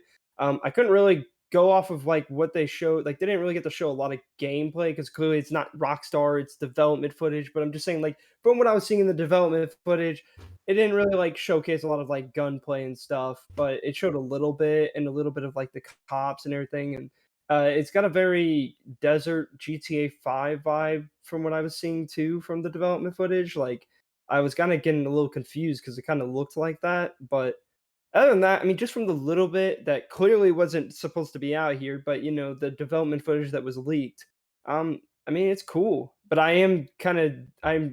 it's really annoying when people think that this is like final game footage. Like this is how the game's gonna look. This is clearly development footage. It's not supposed to look good in development. No game looks absolutely brilliant in development. It's like this was like pre-alpha footage. So it wasn't even like this isn't even like close to finished product at all. Yeah, So I think it sucks when this happens. Like, I want to see a game when the developers are ready to show the game. I yeah, don't want to see it. Like, it's afterwards, like after the launch of the game, it's cool to go back and maybe like see some behind the scenes. I love behind the scenes. I love some of the documentaries that we've seen. But I think this shit sucks. I don't understand why people feel the need to do this. I understand they like something, they want to get attention and all that, but it sucks for the people working on it because I'm sure some of the things that were shown here they were really excited about it and like, oh, people are gonna see this for the first time next year when we show it off or whatever, and they're gonna be really amped. And now it's like whatever they have to show off, it's like, well, we already knew that, and now people are just kind of looking like, okay, what does the final game look like? What does it actually look like when all the assets are done and everything like that, like the feature set and everything. We know now, and it's just it sucks for the developers. It sucks for Rockstar. I mean, I don't want to give too much credit. Like they are a multi-billion-dollar conglomerate company, so I don't feel too bad for them. But it sucks for the people working on the game that their hard work and everything, in sense, has been ruined to the point of like, you don't get to surprise anybody with anything at this point. That was yeah. I it. mean, they also kind of like stole some of the code and the assets too while doing this, which I think is even. I honestly really don't understand that. Like that's just messed up. Like I know they're a multi-billion-dollar company and everything, but like these developers put their life's work into this game, and then just to go out, just like how they did with Cyberpunk 2077 when they hacked and took a lot of their stuff from them. It's kind of messed up. Like, like you're maybe doing something towards the corporation itself, but the developers, they don't deserve that. Like they're putting their heart into these games, so like why do you I don't know. I just don't get what these hackers are getting out of it other than just being assholes, basically. And especially because like this one got arrested, so Yeah, he and deserves it. Rockstar is like suing the shit out of him. I mean, they have the right to, but it's like, and I personally, I just read a few things. I didn't because I knew it was like early, not early stage, but it's very early. Like it's not like they're close to an alpha. Like they're in the alpha build. They're not. It's not like they're anywhere close to a beta or like probably even close to their showcase build yet. So it's like I don't really care what it looks like. There's too much other stuff going on with games right now for me to like. Don't get me wrong. I'm hyped for Grand Theft Auto 6, but like, it's kind of like when we see a bunch of stuff from like, especially for me and Mike with Star, anything really. Like if it's really big, I don't want to read into like the people that snuck their camera in at the week before premiere and have the whole thing up, and they share different spoilers for like stuff that was kept under wraps pretty well. Like I don't watch that stuff because I don't like I want to go into stuff with a clean slate and not be expecting too much, or like see the stuff and then be underwhelmed when I see the product of it. Like it is kind of a shame. Like it's cool that we got, you know, little tidbits about stuff, but at the same time, like I feel like that's just what this person or these people are gleaming, guessing based on what they saw. Like we're probably not going to get a showcase on this until next year sometime.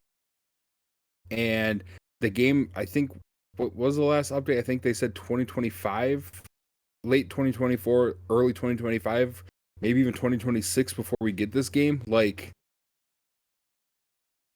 we're going to have to deal with Grand Theft Auto 5 longer now. And then because of this, I don't want to say backlash, but because people, like you guys are saying, couldn't comprehend that this is like the first build of the game, people are going to be shitting all over it. And like now, this might have just caused Grand Theft Auto 5, 6, instead of coming out in 2020 or even late 2025, now this might have pushed it back to 2026 or later. Like you guys really just like you're complaining that Grand Theft Auto 5 has been out for 2 full consoles now. Like and you want 6, and yes, the remakes of 3, Vice City, and San Andreas kind of hot garbage, but that's because they're sticking so much into doing 6 that it's like.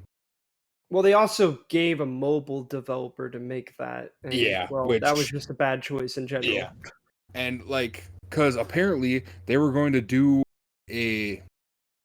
I heard it was killed already. I heard they were gonna they were gonna have a team split off from working on 6 and update and kind of do a remaster of Grand Theft Auto 4, and apparently that got canned because badly received these other remakes or remasters.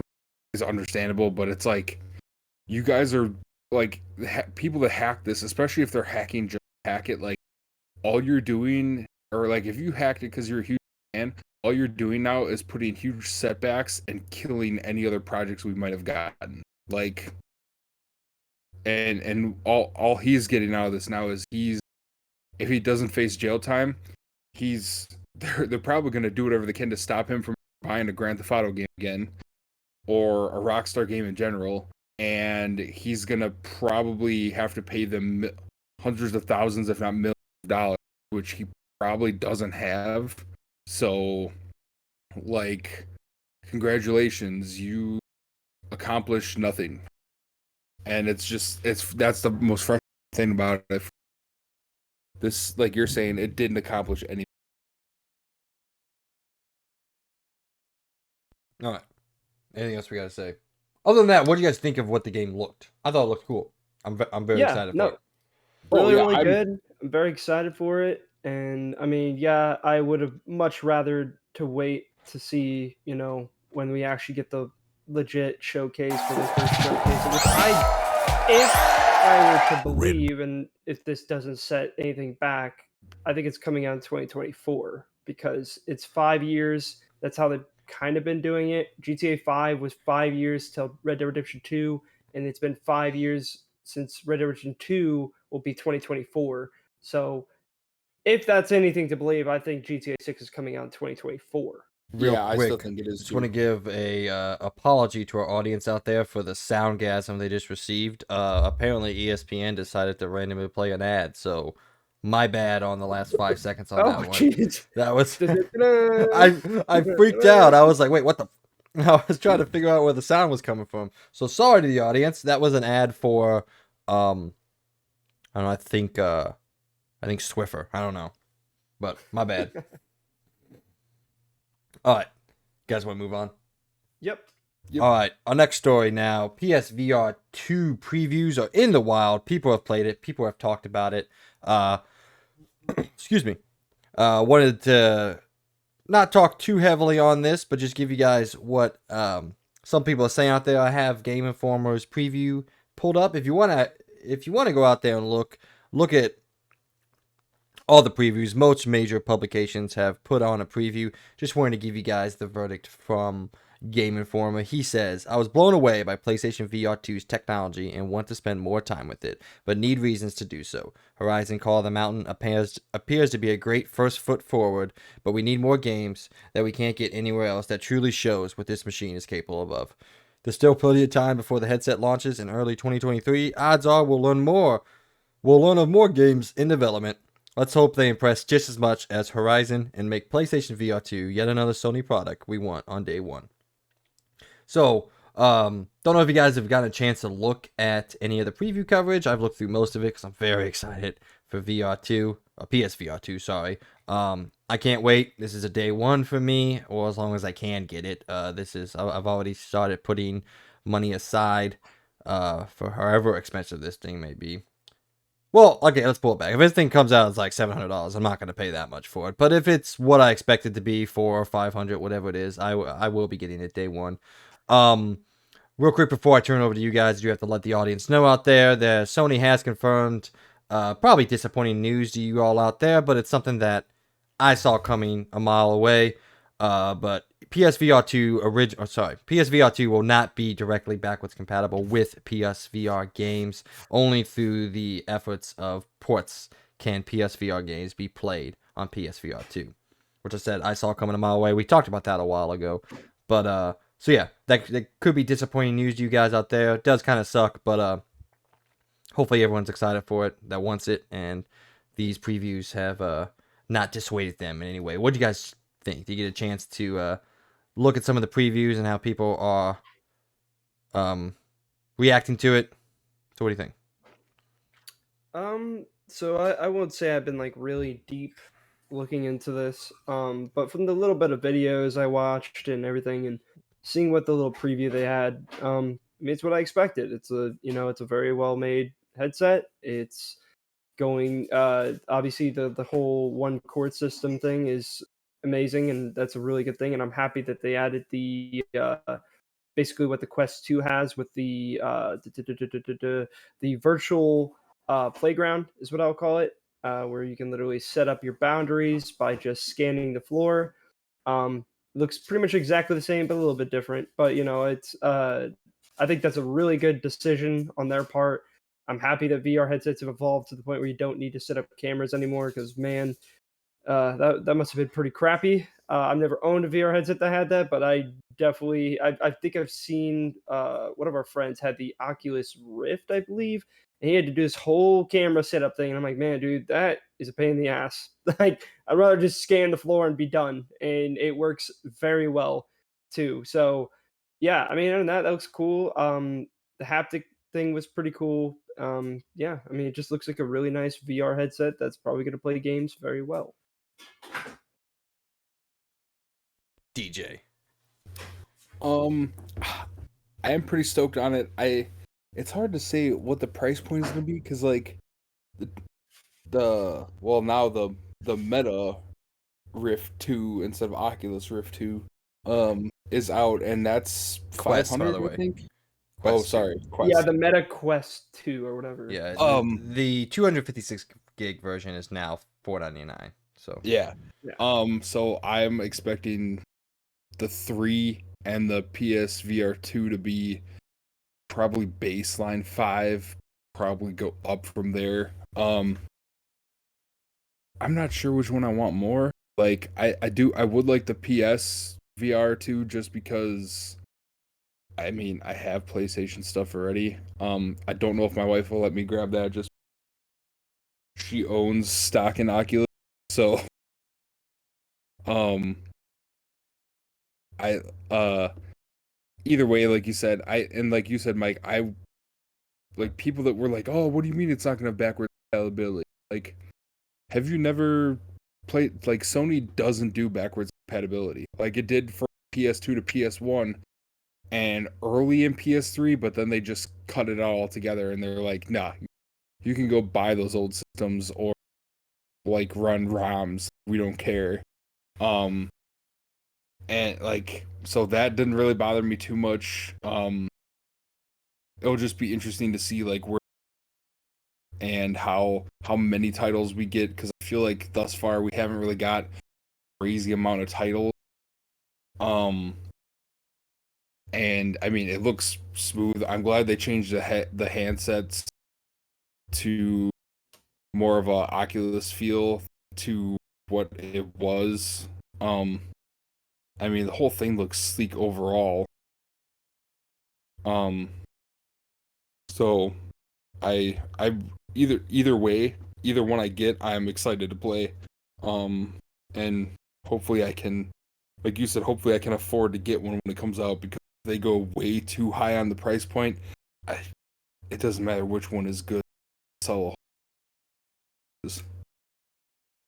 Yeah, I mean, I'm still kind of worried and hesitant about the price of this thing. There's just there's a lot of tech in there, and if you stack it up against its rivals, its technology is rivaling things that are very expensive. So I hope they keep it down, but we'll see. Anyway, anything else before we move on, fellas? nope. No, but also, or DJ, just so you know, I don't believe it runs on the PS4. I think you'll Oh have yeah, to have a that PS5. like I'm gonna have to get a 5 before I can. Oh Yeah. no, Yeah. it cannot run on the PS4. Yeah. But yeah. Other than that, I mean, I'm pretty excited to see more about it. I still am sick and true. I think it's gonna be. I mean, at most, I think it's gonna be 500. I don't think it's gonna be more than that. Yeah, So we'll see. I don't know. I still Right. think it's possible that it goes higher, and I wouldn't be surprised if it does. So we'll Before see. we hop into these last couple news things, none of them really that you have listed. I nothing to really say about, and I gotta hop out. I've Alright. got family stuff I have to go take care of. No problem, man. You have a good day. Thanks for joining in. Anything you Yeah, anything you want to say to the fan base out there? As you leave? let's keep third person mode in Call of Duty alive for the release, and don't let it die. I Because agree with that. we did have fun playing that. So Yes. overall, like, go out there, play the beta, have fun. I know most of us now, we can't wait for the end of October to come so we can play it. And look forward to having me back in a few weeks, I hope. Maybe we do a birthday episode for me and Mike. Hopefully, if someone can get the logo done. Someday. But yeah, thanks for having me back again, and hopefully some of my predictions are more spot on, even though we really prices right the hell out of each other. That's okay. It's fun. But yeah, thanks for having me back again, and I will see you guys maybe the game tonight. Otherwise, I'll see you soon. All right. See you, man. Yeah. See ya. See you, man. All right, let's rip through these last couple ones, Mr. Bergman, now that we're just by ourselves. So Ubisoft has updated a little bit on the Splinter Cell Remake. If you remember, we got this announcement later in the year in 2021. They announced that they were working on it, and we got a little bit of new info coming out. The scriptwriter for the game has said that the game is going to be rewritten to be more relevant to a modern day audience. This is what he had to say. He says, using the first Splinter Cell game as our foundation, we are rewriting and updating the story for a modern day audience. We want to keep the spirit and themes of the original game while exploring our characters in the world to make them more authentic and believable. What do you think?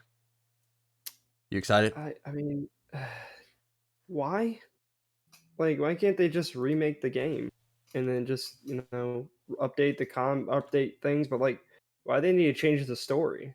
I think that's kind of weird. Well, But I think what maybe they're it's like saying here small is tweaks. they're not going to change the story. Like, the mission and the overall goal is going to be similar, but they're going to add in more like modern things. Like, I'm having a hard time trying to come up with examples. Like, I don't really remember the story of Splinter Cell, but it's probably going to be based around a more modern day terrorist aspect or modern day ideology instead of what was popular in 2002 when the game first came out. That's So fair. Yeah, I don't think they're saying like, oh, we're just gonna rewrite everything. I think like the characters and all that are gonna be the same and do the same stuff. They're just writing it in a way that makes a lot more sense for a more modern audience. I don't know. I don't know if I'm excited about this. It's like I would much rather just go make a new Splinter Cell game than a remake of a Splinter Cell game. Now that it's taken too long, but who the hell knows, right? Yeah, honestly, um, I don't know if I really have a lot of faith, anyways, in Ubisoft. So I don't know how good this is gonna be. I mean, yeah, I mean, heck, we've already seen what they've been doing with the Prince of Persia, so I know this is probably a different section of Ubisoft, but still, like Ubisoft as a whole right now doesn't have a lot of faith in me. I don't have a lot of faith in it. So yeah, we'll see. I guess. Hopefully soon we'll see a trailer for it. I guess. I don't know. I mean, the fact that they're talking about writing it. Normally, a game is written at the very beginning, so it sounds like to me like they're still in the early stages of production. Like if the game hasn't even been written yet, or is in the process of being written, and they haven't even recorded any dialogue or put any in there, we're still probably a year or so away from seeing anything about it. My opinion, at Yeah, least. we'll see if it even comes to fruition in the first place. So Yeah, it's true. It may just get canceled after the first trailer comes out. yeah, and then come back 8 years later. Uh, fucking Ubisoft. All right. Let's go on now to another well-beloved company, EA Motive, the studio. So EA and EA Motive, the studio behind the upcoming Dead Space remake, has announced that it's currently in development on an Iron Man game in coercion with Marvel Games. So it's a single-player action-adventure game set in the Iron Man universe. So a couple weeks ago, we talked about what could have been the open-world Iron Man game from, I believe, Avalanche was the ones working on it. So it looks like we're getting it. Whether it's open world or not, I don't know. No one knows. But if you think back to that discussion that we had back then, what do you think this could be? I have no idea. Um, what is Motive made again? So Didn't Motive they is make currently like making the Dead Space remake, and I believe they were the ones that made Star Wars Squadron as well. okay? I can double check that real quick while you're thinking. I don't know. It could be pretty interesting, I guess. I don't know. I mean, clearly, I feel like they're probably gonna make this on the Frostbite engine, which seems like what EA kind of has been doing for a while. Or it could be Unreal Engine because isn't I don't remember now. Is it the Fallen Order made on a different engine? Correct? Or am I wrong there? Yeah, well, that's because Respawn has like just pretty much told them they're not working on it, so suck it. Uh, Yeah, that's fair. so So I hope this company maybe doesn't use Frostbite, or if they do use Frostbite, it could add, since it's gonna be, like a semi shooter, clearly a superhero action adventure. Frostbite could add the fact that would be needed, I feel like, for this type of game, which is destruction. So hopefully there's a lot of destruction in this game. And I hope it's also kind of semi-open world in some sense because I mean the whole point of Iron Man is he can fly, and if you can't really fly that far, it's not as satisfying to be that kind of character. So I hope this is semi-open world, maybe like, big open world sections, but maybe not a completely open world game. I don't know, but yeah, for I would think information purposes, EA Motive was founded in 2015, worked in collaboration with DICE and Criterion on Star Wars Battlefront 2, then went off on their own and made Star Wars Squadrons. Now they're making the Dead Space remake and then the Iron Man game. well then I mean as long as the Dead Space remake is really really good. I mean, I think Squadron was pretty good, but Squadron was a lot like just basically Battlefront 2, but with more improved gameplay, and clearly it's more dedicated to just, space combat, and a lot of people really liked it. So clearly they got the flying down. They're going to be coming out with a third person game, which is Dead Space Remake, and they're adding a ton of additions to that game. and it looks really great. And it looks like there's a lot of like semi destruction is what I'll call it, destruction to their bodies and everything. They're adding a lot of that stuff. So if anything, I could see them really making a good game out of this. I feel like the things that they need to have for be a good Iron Man game, in my opinion, is that if he's a flying character, give him some space to do so. And secondly, I was gonna please add say, destruction. I thought you were gonna say they had to get the flying right, and I was like, well, no shit, Logan. No, yeah, they just need to have like, don't be like Avengers where you don't really get space to really fly. Like I want like a legit thing where you can just fly and get like very high in the air and do crazy stuff. Also destruction, please. Like you need destruction in this kind of game because he's Iron Man. So like do some really cool stuff with that. Like maybe he could burst through a wall or something. Like it'd be super cool.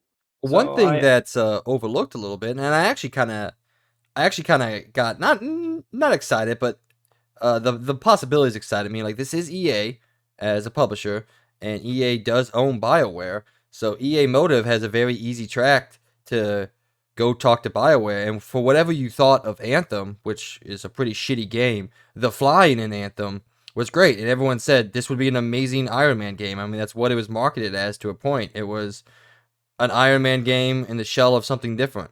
So they got that right. And it's a very easy track for Motive to go talk and work with BioWare. Like, hey, how'd you do this? How'd you make the controls? How'd you make it look so cool? And that's a very direct line that they can tap into. So that kind of gets me excited. Like, the flying should be and probably will be very refined if they use what has been a base in other EA games and just build on top of that, in my opinion. Yeah, I could see that. Yeah, I mean that's actually a smart choice. And again, yeah, they also have their they already have made a space fighting game, which is literally Squadron, which is you in a ship. So they kind of have that down, and it'd be cool to see some space combat. It'd be kind of cool to see Iron Man in space fighting shit. That'd be kind of cool. I don't know if they're gonna go that far. It might just be all on world. But I just want to see, yeah, like Anthem flying is brilliant, and I hope that they kind of do something like that in this game, but also just like really widen this world to where you just get a lot of freedom in that. I mean, obviously, the dream game would be an open world ish game. I think it'd be super cool to be able to just fly around as Iron Man in these big, huge spaces. But we'll see. And again, clearly, if they are going to use the Frostbite engine, please, please, please add some destruction into the game. If they get to use their own thing, I'm happy for them because maybe it'll be a lot easier than making it on Frostbite. But if they are to use Frostbite, Frostbite is good for destruction based stuff. So hopefully they can use that to their advantage. So I just hope the story's good too. I'm kind of curious on what the story will be. So, and what the main villain will probably have to be. All right, let's go to our final news story for the week. Xbox has received its September update. Excuse me. And included in this date is, I think, some pretty cool things. Want to get your opinion on them, being the Xbox guy. So, in this update, they have completely revamped the game library system, and they've also added customizable color options to the Elite Series 2 controller. That one not being as important. But the updates to the game's app library, giving you more streamlined access to anything the player is able to play, whether it be in their own library, through Xbox Game Pass, Games with Gold, EA Access, and so on. Like I said, you can change the color of the button on the Elite Series 2 core control. Wait, I said that wrong. The Elite Controller Series 2, the original one, and the core. The update also brings the flexibility to storage locations, as now the player can tell the game where to install, whether that be on extension cards, external hard drives, or more. And then also there's this new called Let Xbox Decide option, where it will install the game on the fastest drive with the available space to it. Party chat has been updated with noise suppression now on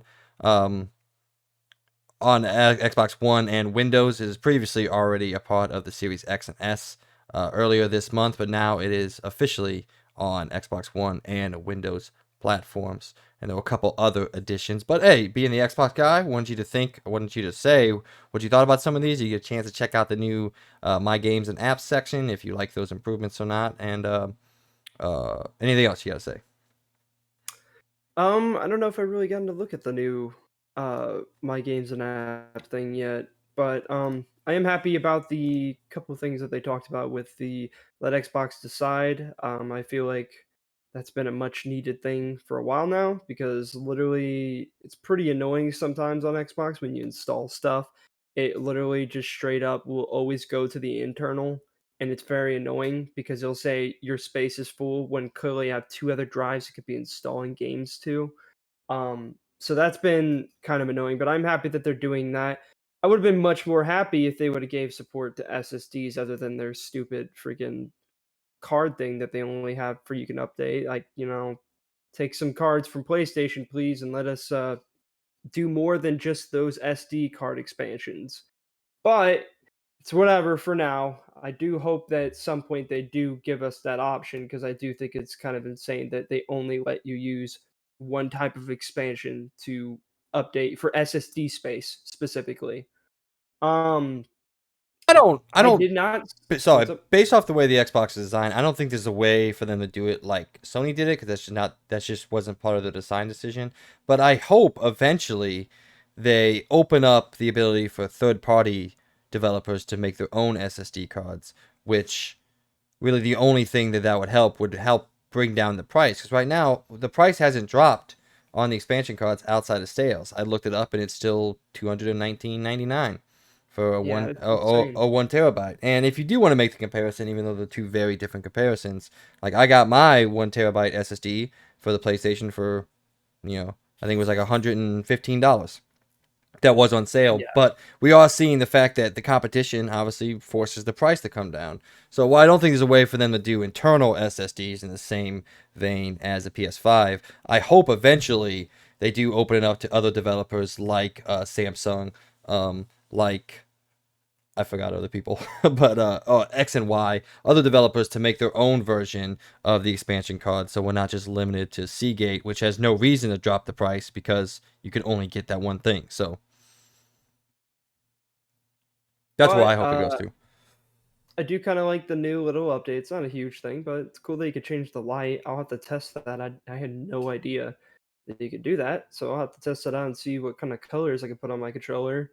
I don't know what I'll change it to, but I'll have to look around and see. Other than that, I mean, yeah, this is kind of a. I feel like this is kind of small. It's not like super crazy in my opinion, but they're good updates nonetheless, and I'm happy about them. But yeah, I think the biggest update I want is just what I said, where just like give us more options. And maybe again, as you said, open up the third party to actually start making cheaper SSDs because it's insane the prices of SSDs. Like, I mean, I know this is kind of well, it's not. I don't know how new this market is, but with how fast and strong these things need to be, I just hope that they just start to spread out a little bit more. I would have hoped by now, after like what 2 years, that it would be opening up a little bit more by now, but it hasn't. So please, please, please do something about that Xbox. But other than that, yeah, it's a pretty good update. It's small, but it's good improvements nonetheless. All right, well, ladies and gentlemen, that was around the point. Short news week for this week, but we wanted to give plenty of time for us to do our Open Critics battle and beta impressions. If you have anything to say on anything we talked about, whether that be the beta, whether that be our predictions and whether you think we're stupid or not, or any of the news that we talked about, have you gotten a chance to look at PSVR2? Are you excited? What'd you think of the GTA 6 leaks and so on and so forth? As always, now we're going to go into our last sections starting with the review roundup for the previous week. Pretty big week in terms of the amount of games and a bunch of games that scored fairly well. So let's hop on into it. The review roundup for this week goes as follows. Return to Monkey Island came out and surprisingly got an 86. Hard Space Shipbreaker got an 82. Shovel Knight Dig, a game that Worthy put on his fantasy league, got an 84. Jack Move came out on all the modern consoles and got a 75. Potion Permit came out on Switch and PC, got a 67. Solstice, a game that I know a lot of people were excited about, got a 71, and it seems like it was a little bit of a disappointment for those people. Hyper Demon comes in as the highest rated game of this week at an 87. Wildflower, indie game, got an 84. Serial Cleaners got a 66. Beacon Pines, The Xbox Series X and S and Switch exclusive got an 81. And the Field Chronicles, the new franchise from Square Enix in the SRPG genre, got a 75. Wait, did I say 75 for Beacon Pines? I meant 81. I don't know what I said there. All right, go ahead. What do you think about any of these? I'm not like super interested in most of these, but I am kind of mind blown into Monkey Island. Wow, that thing really got a really good score, 86. I mean, I wasn't expecting that high, but also I guess I should have with all that nostalgia. So, dang. I mean, you predicted an 85, so you got a lot of points off that. That's true. That's true. So. Yeah. But man, I guess I don't know. I guess I'm surprised that I was kind of correct on that because I didn't think I was gonna get that close. But yeah, 86. Dang. Well, good for on you, Mike. Nice solid freaking boost of score right there. I'm doing good this year, man. I'm having a good year. Yeah, I'm not doing great, but I'm trying. At least my negative went down by 1, so at least I'm not as in the negative as I was with the whole freaking what is it called? Destroy All Humans. So, but yeah, that's pretty much it for that. Out this week, a lot of games to go through, so if I have to take a breath here and there, excuse me, please. But all right, so it's on September 27th, The Legend of Heroes Trials from Zero comes out on PS5, PS4, Switch, and PC. Grounded sees its official release on Xbox Series X and S and PC. Hoko Life on PlayStation, Xbox, Switch, and PC. Life is Strange Remastered Collection on Nintendo Switch. The Fridge is Red on PC. Tunic sees its PS5, 4, and Switch release on September 28th. Death First Let It Die on PS5 and PS4. September 29th, Dwarf Romantic sees its launch on Switch. Let's Build a Zoo on PS5, PS4, Xbox Series X and S, Switch, and PC. Moonbreaker, a game that I cannot wait to play, comes out on PC. Pathfinder Wrath of the Righteous on Xbox Series X and S, PS5 and 4, Switch, and PC. Picross S8 on Nintendo Switch. Valkyrie Elysium, the long-awaited sequel to Valkyrie Profile, comes out exclusively for PS5 and PS4. FIFA 23 comes out on everything under the Earth's sun. Then on September 30th, what can only be described as one of the most hyped days in video game history, sees the release of My Little Pony, a Maritime Bay adventure exclusively on next-gen console, PS5. And then Witchy Life Story comes out on PC. What do you think about this week, man? Pretty good week. A lot of games coming out. One I'm very much excited for. And just honestly a pretty good week for video game releases. Yeah, dude. I mean, especially that My Little Pony. Dude, I can't wait. I can't wait to feel the haptic feedback while playing My Little Pony. Oh, the thud of the horse. I can't wait, man. It's going to be so good. I can't believe it's like exclusive too. That's what's even more crazy. Not only is it exclusive to Sony, it's exclusive to next-gen Sony. And I'm like, yeah, why? Dude, there must be some next-gen graphics in that game, dude. To be only for PlayStation. I can't wait to see it, man. I'm going to keep my eye out on September 30th for My Little Pony. Yeah, but I'm very excited for Moonbreaker. We've always talked about that. You're still sad that you can't play it, but also Valkyrie Elysium. Yeah, that's a freaking cool game that I'll never get to play. Yeah, Valkyrie Elysium, another one that last week I mentioned that I played the demo. It seems fairly average in the action JRPG genre, but it's another game that I might check out when I have some downtime, which I do have still a couple more weeks of time that I'm not doing anything to play some of these. So. And then Dwarf Romantic is a game that we've kind of made fun of as the train game, but I know people are fairly interested in it, so good on them, I guess.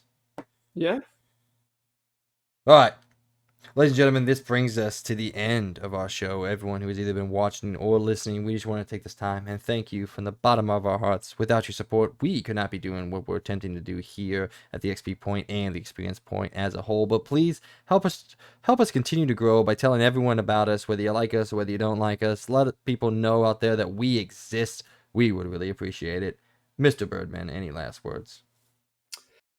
You know how it goes. Thank you guys for stopping by. Hope everybody's having a good end to their summer and a beginning to the fall. So get that pumpkin spice latte and play yourself some My Little Pony. And we'll see you guys, or you'll hear us on the next XP podcast.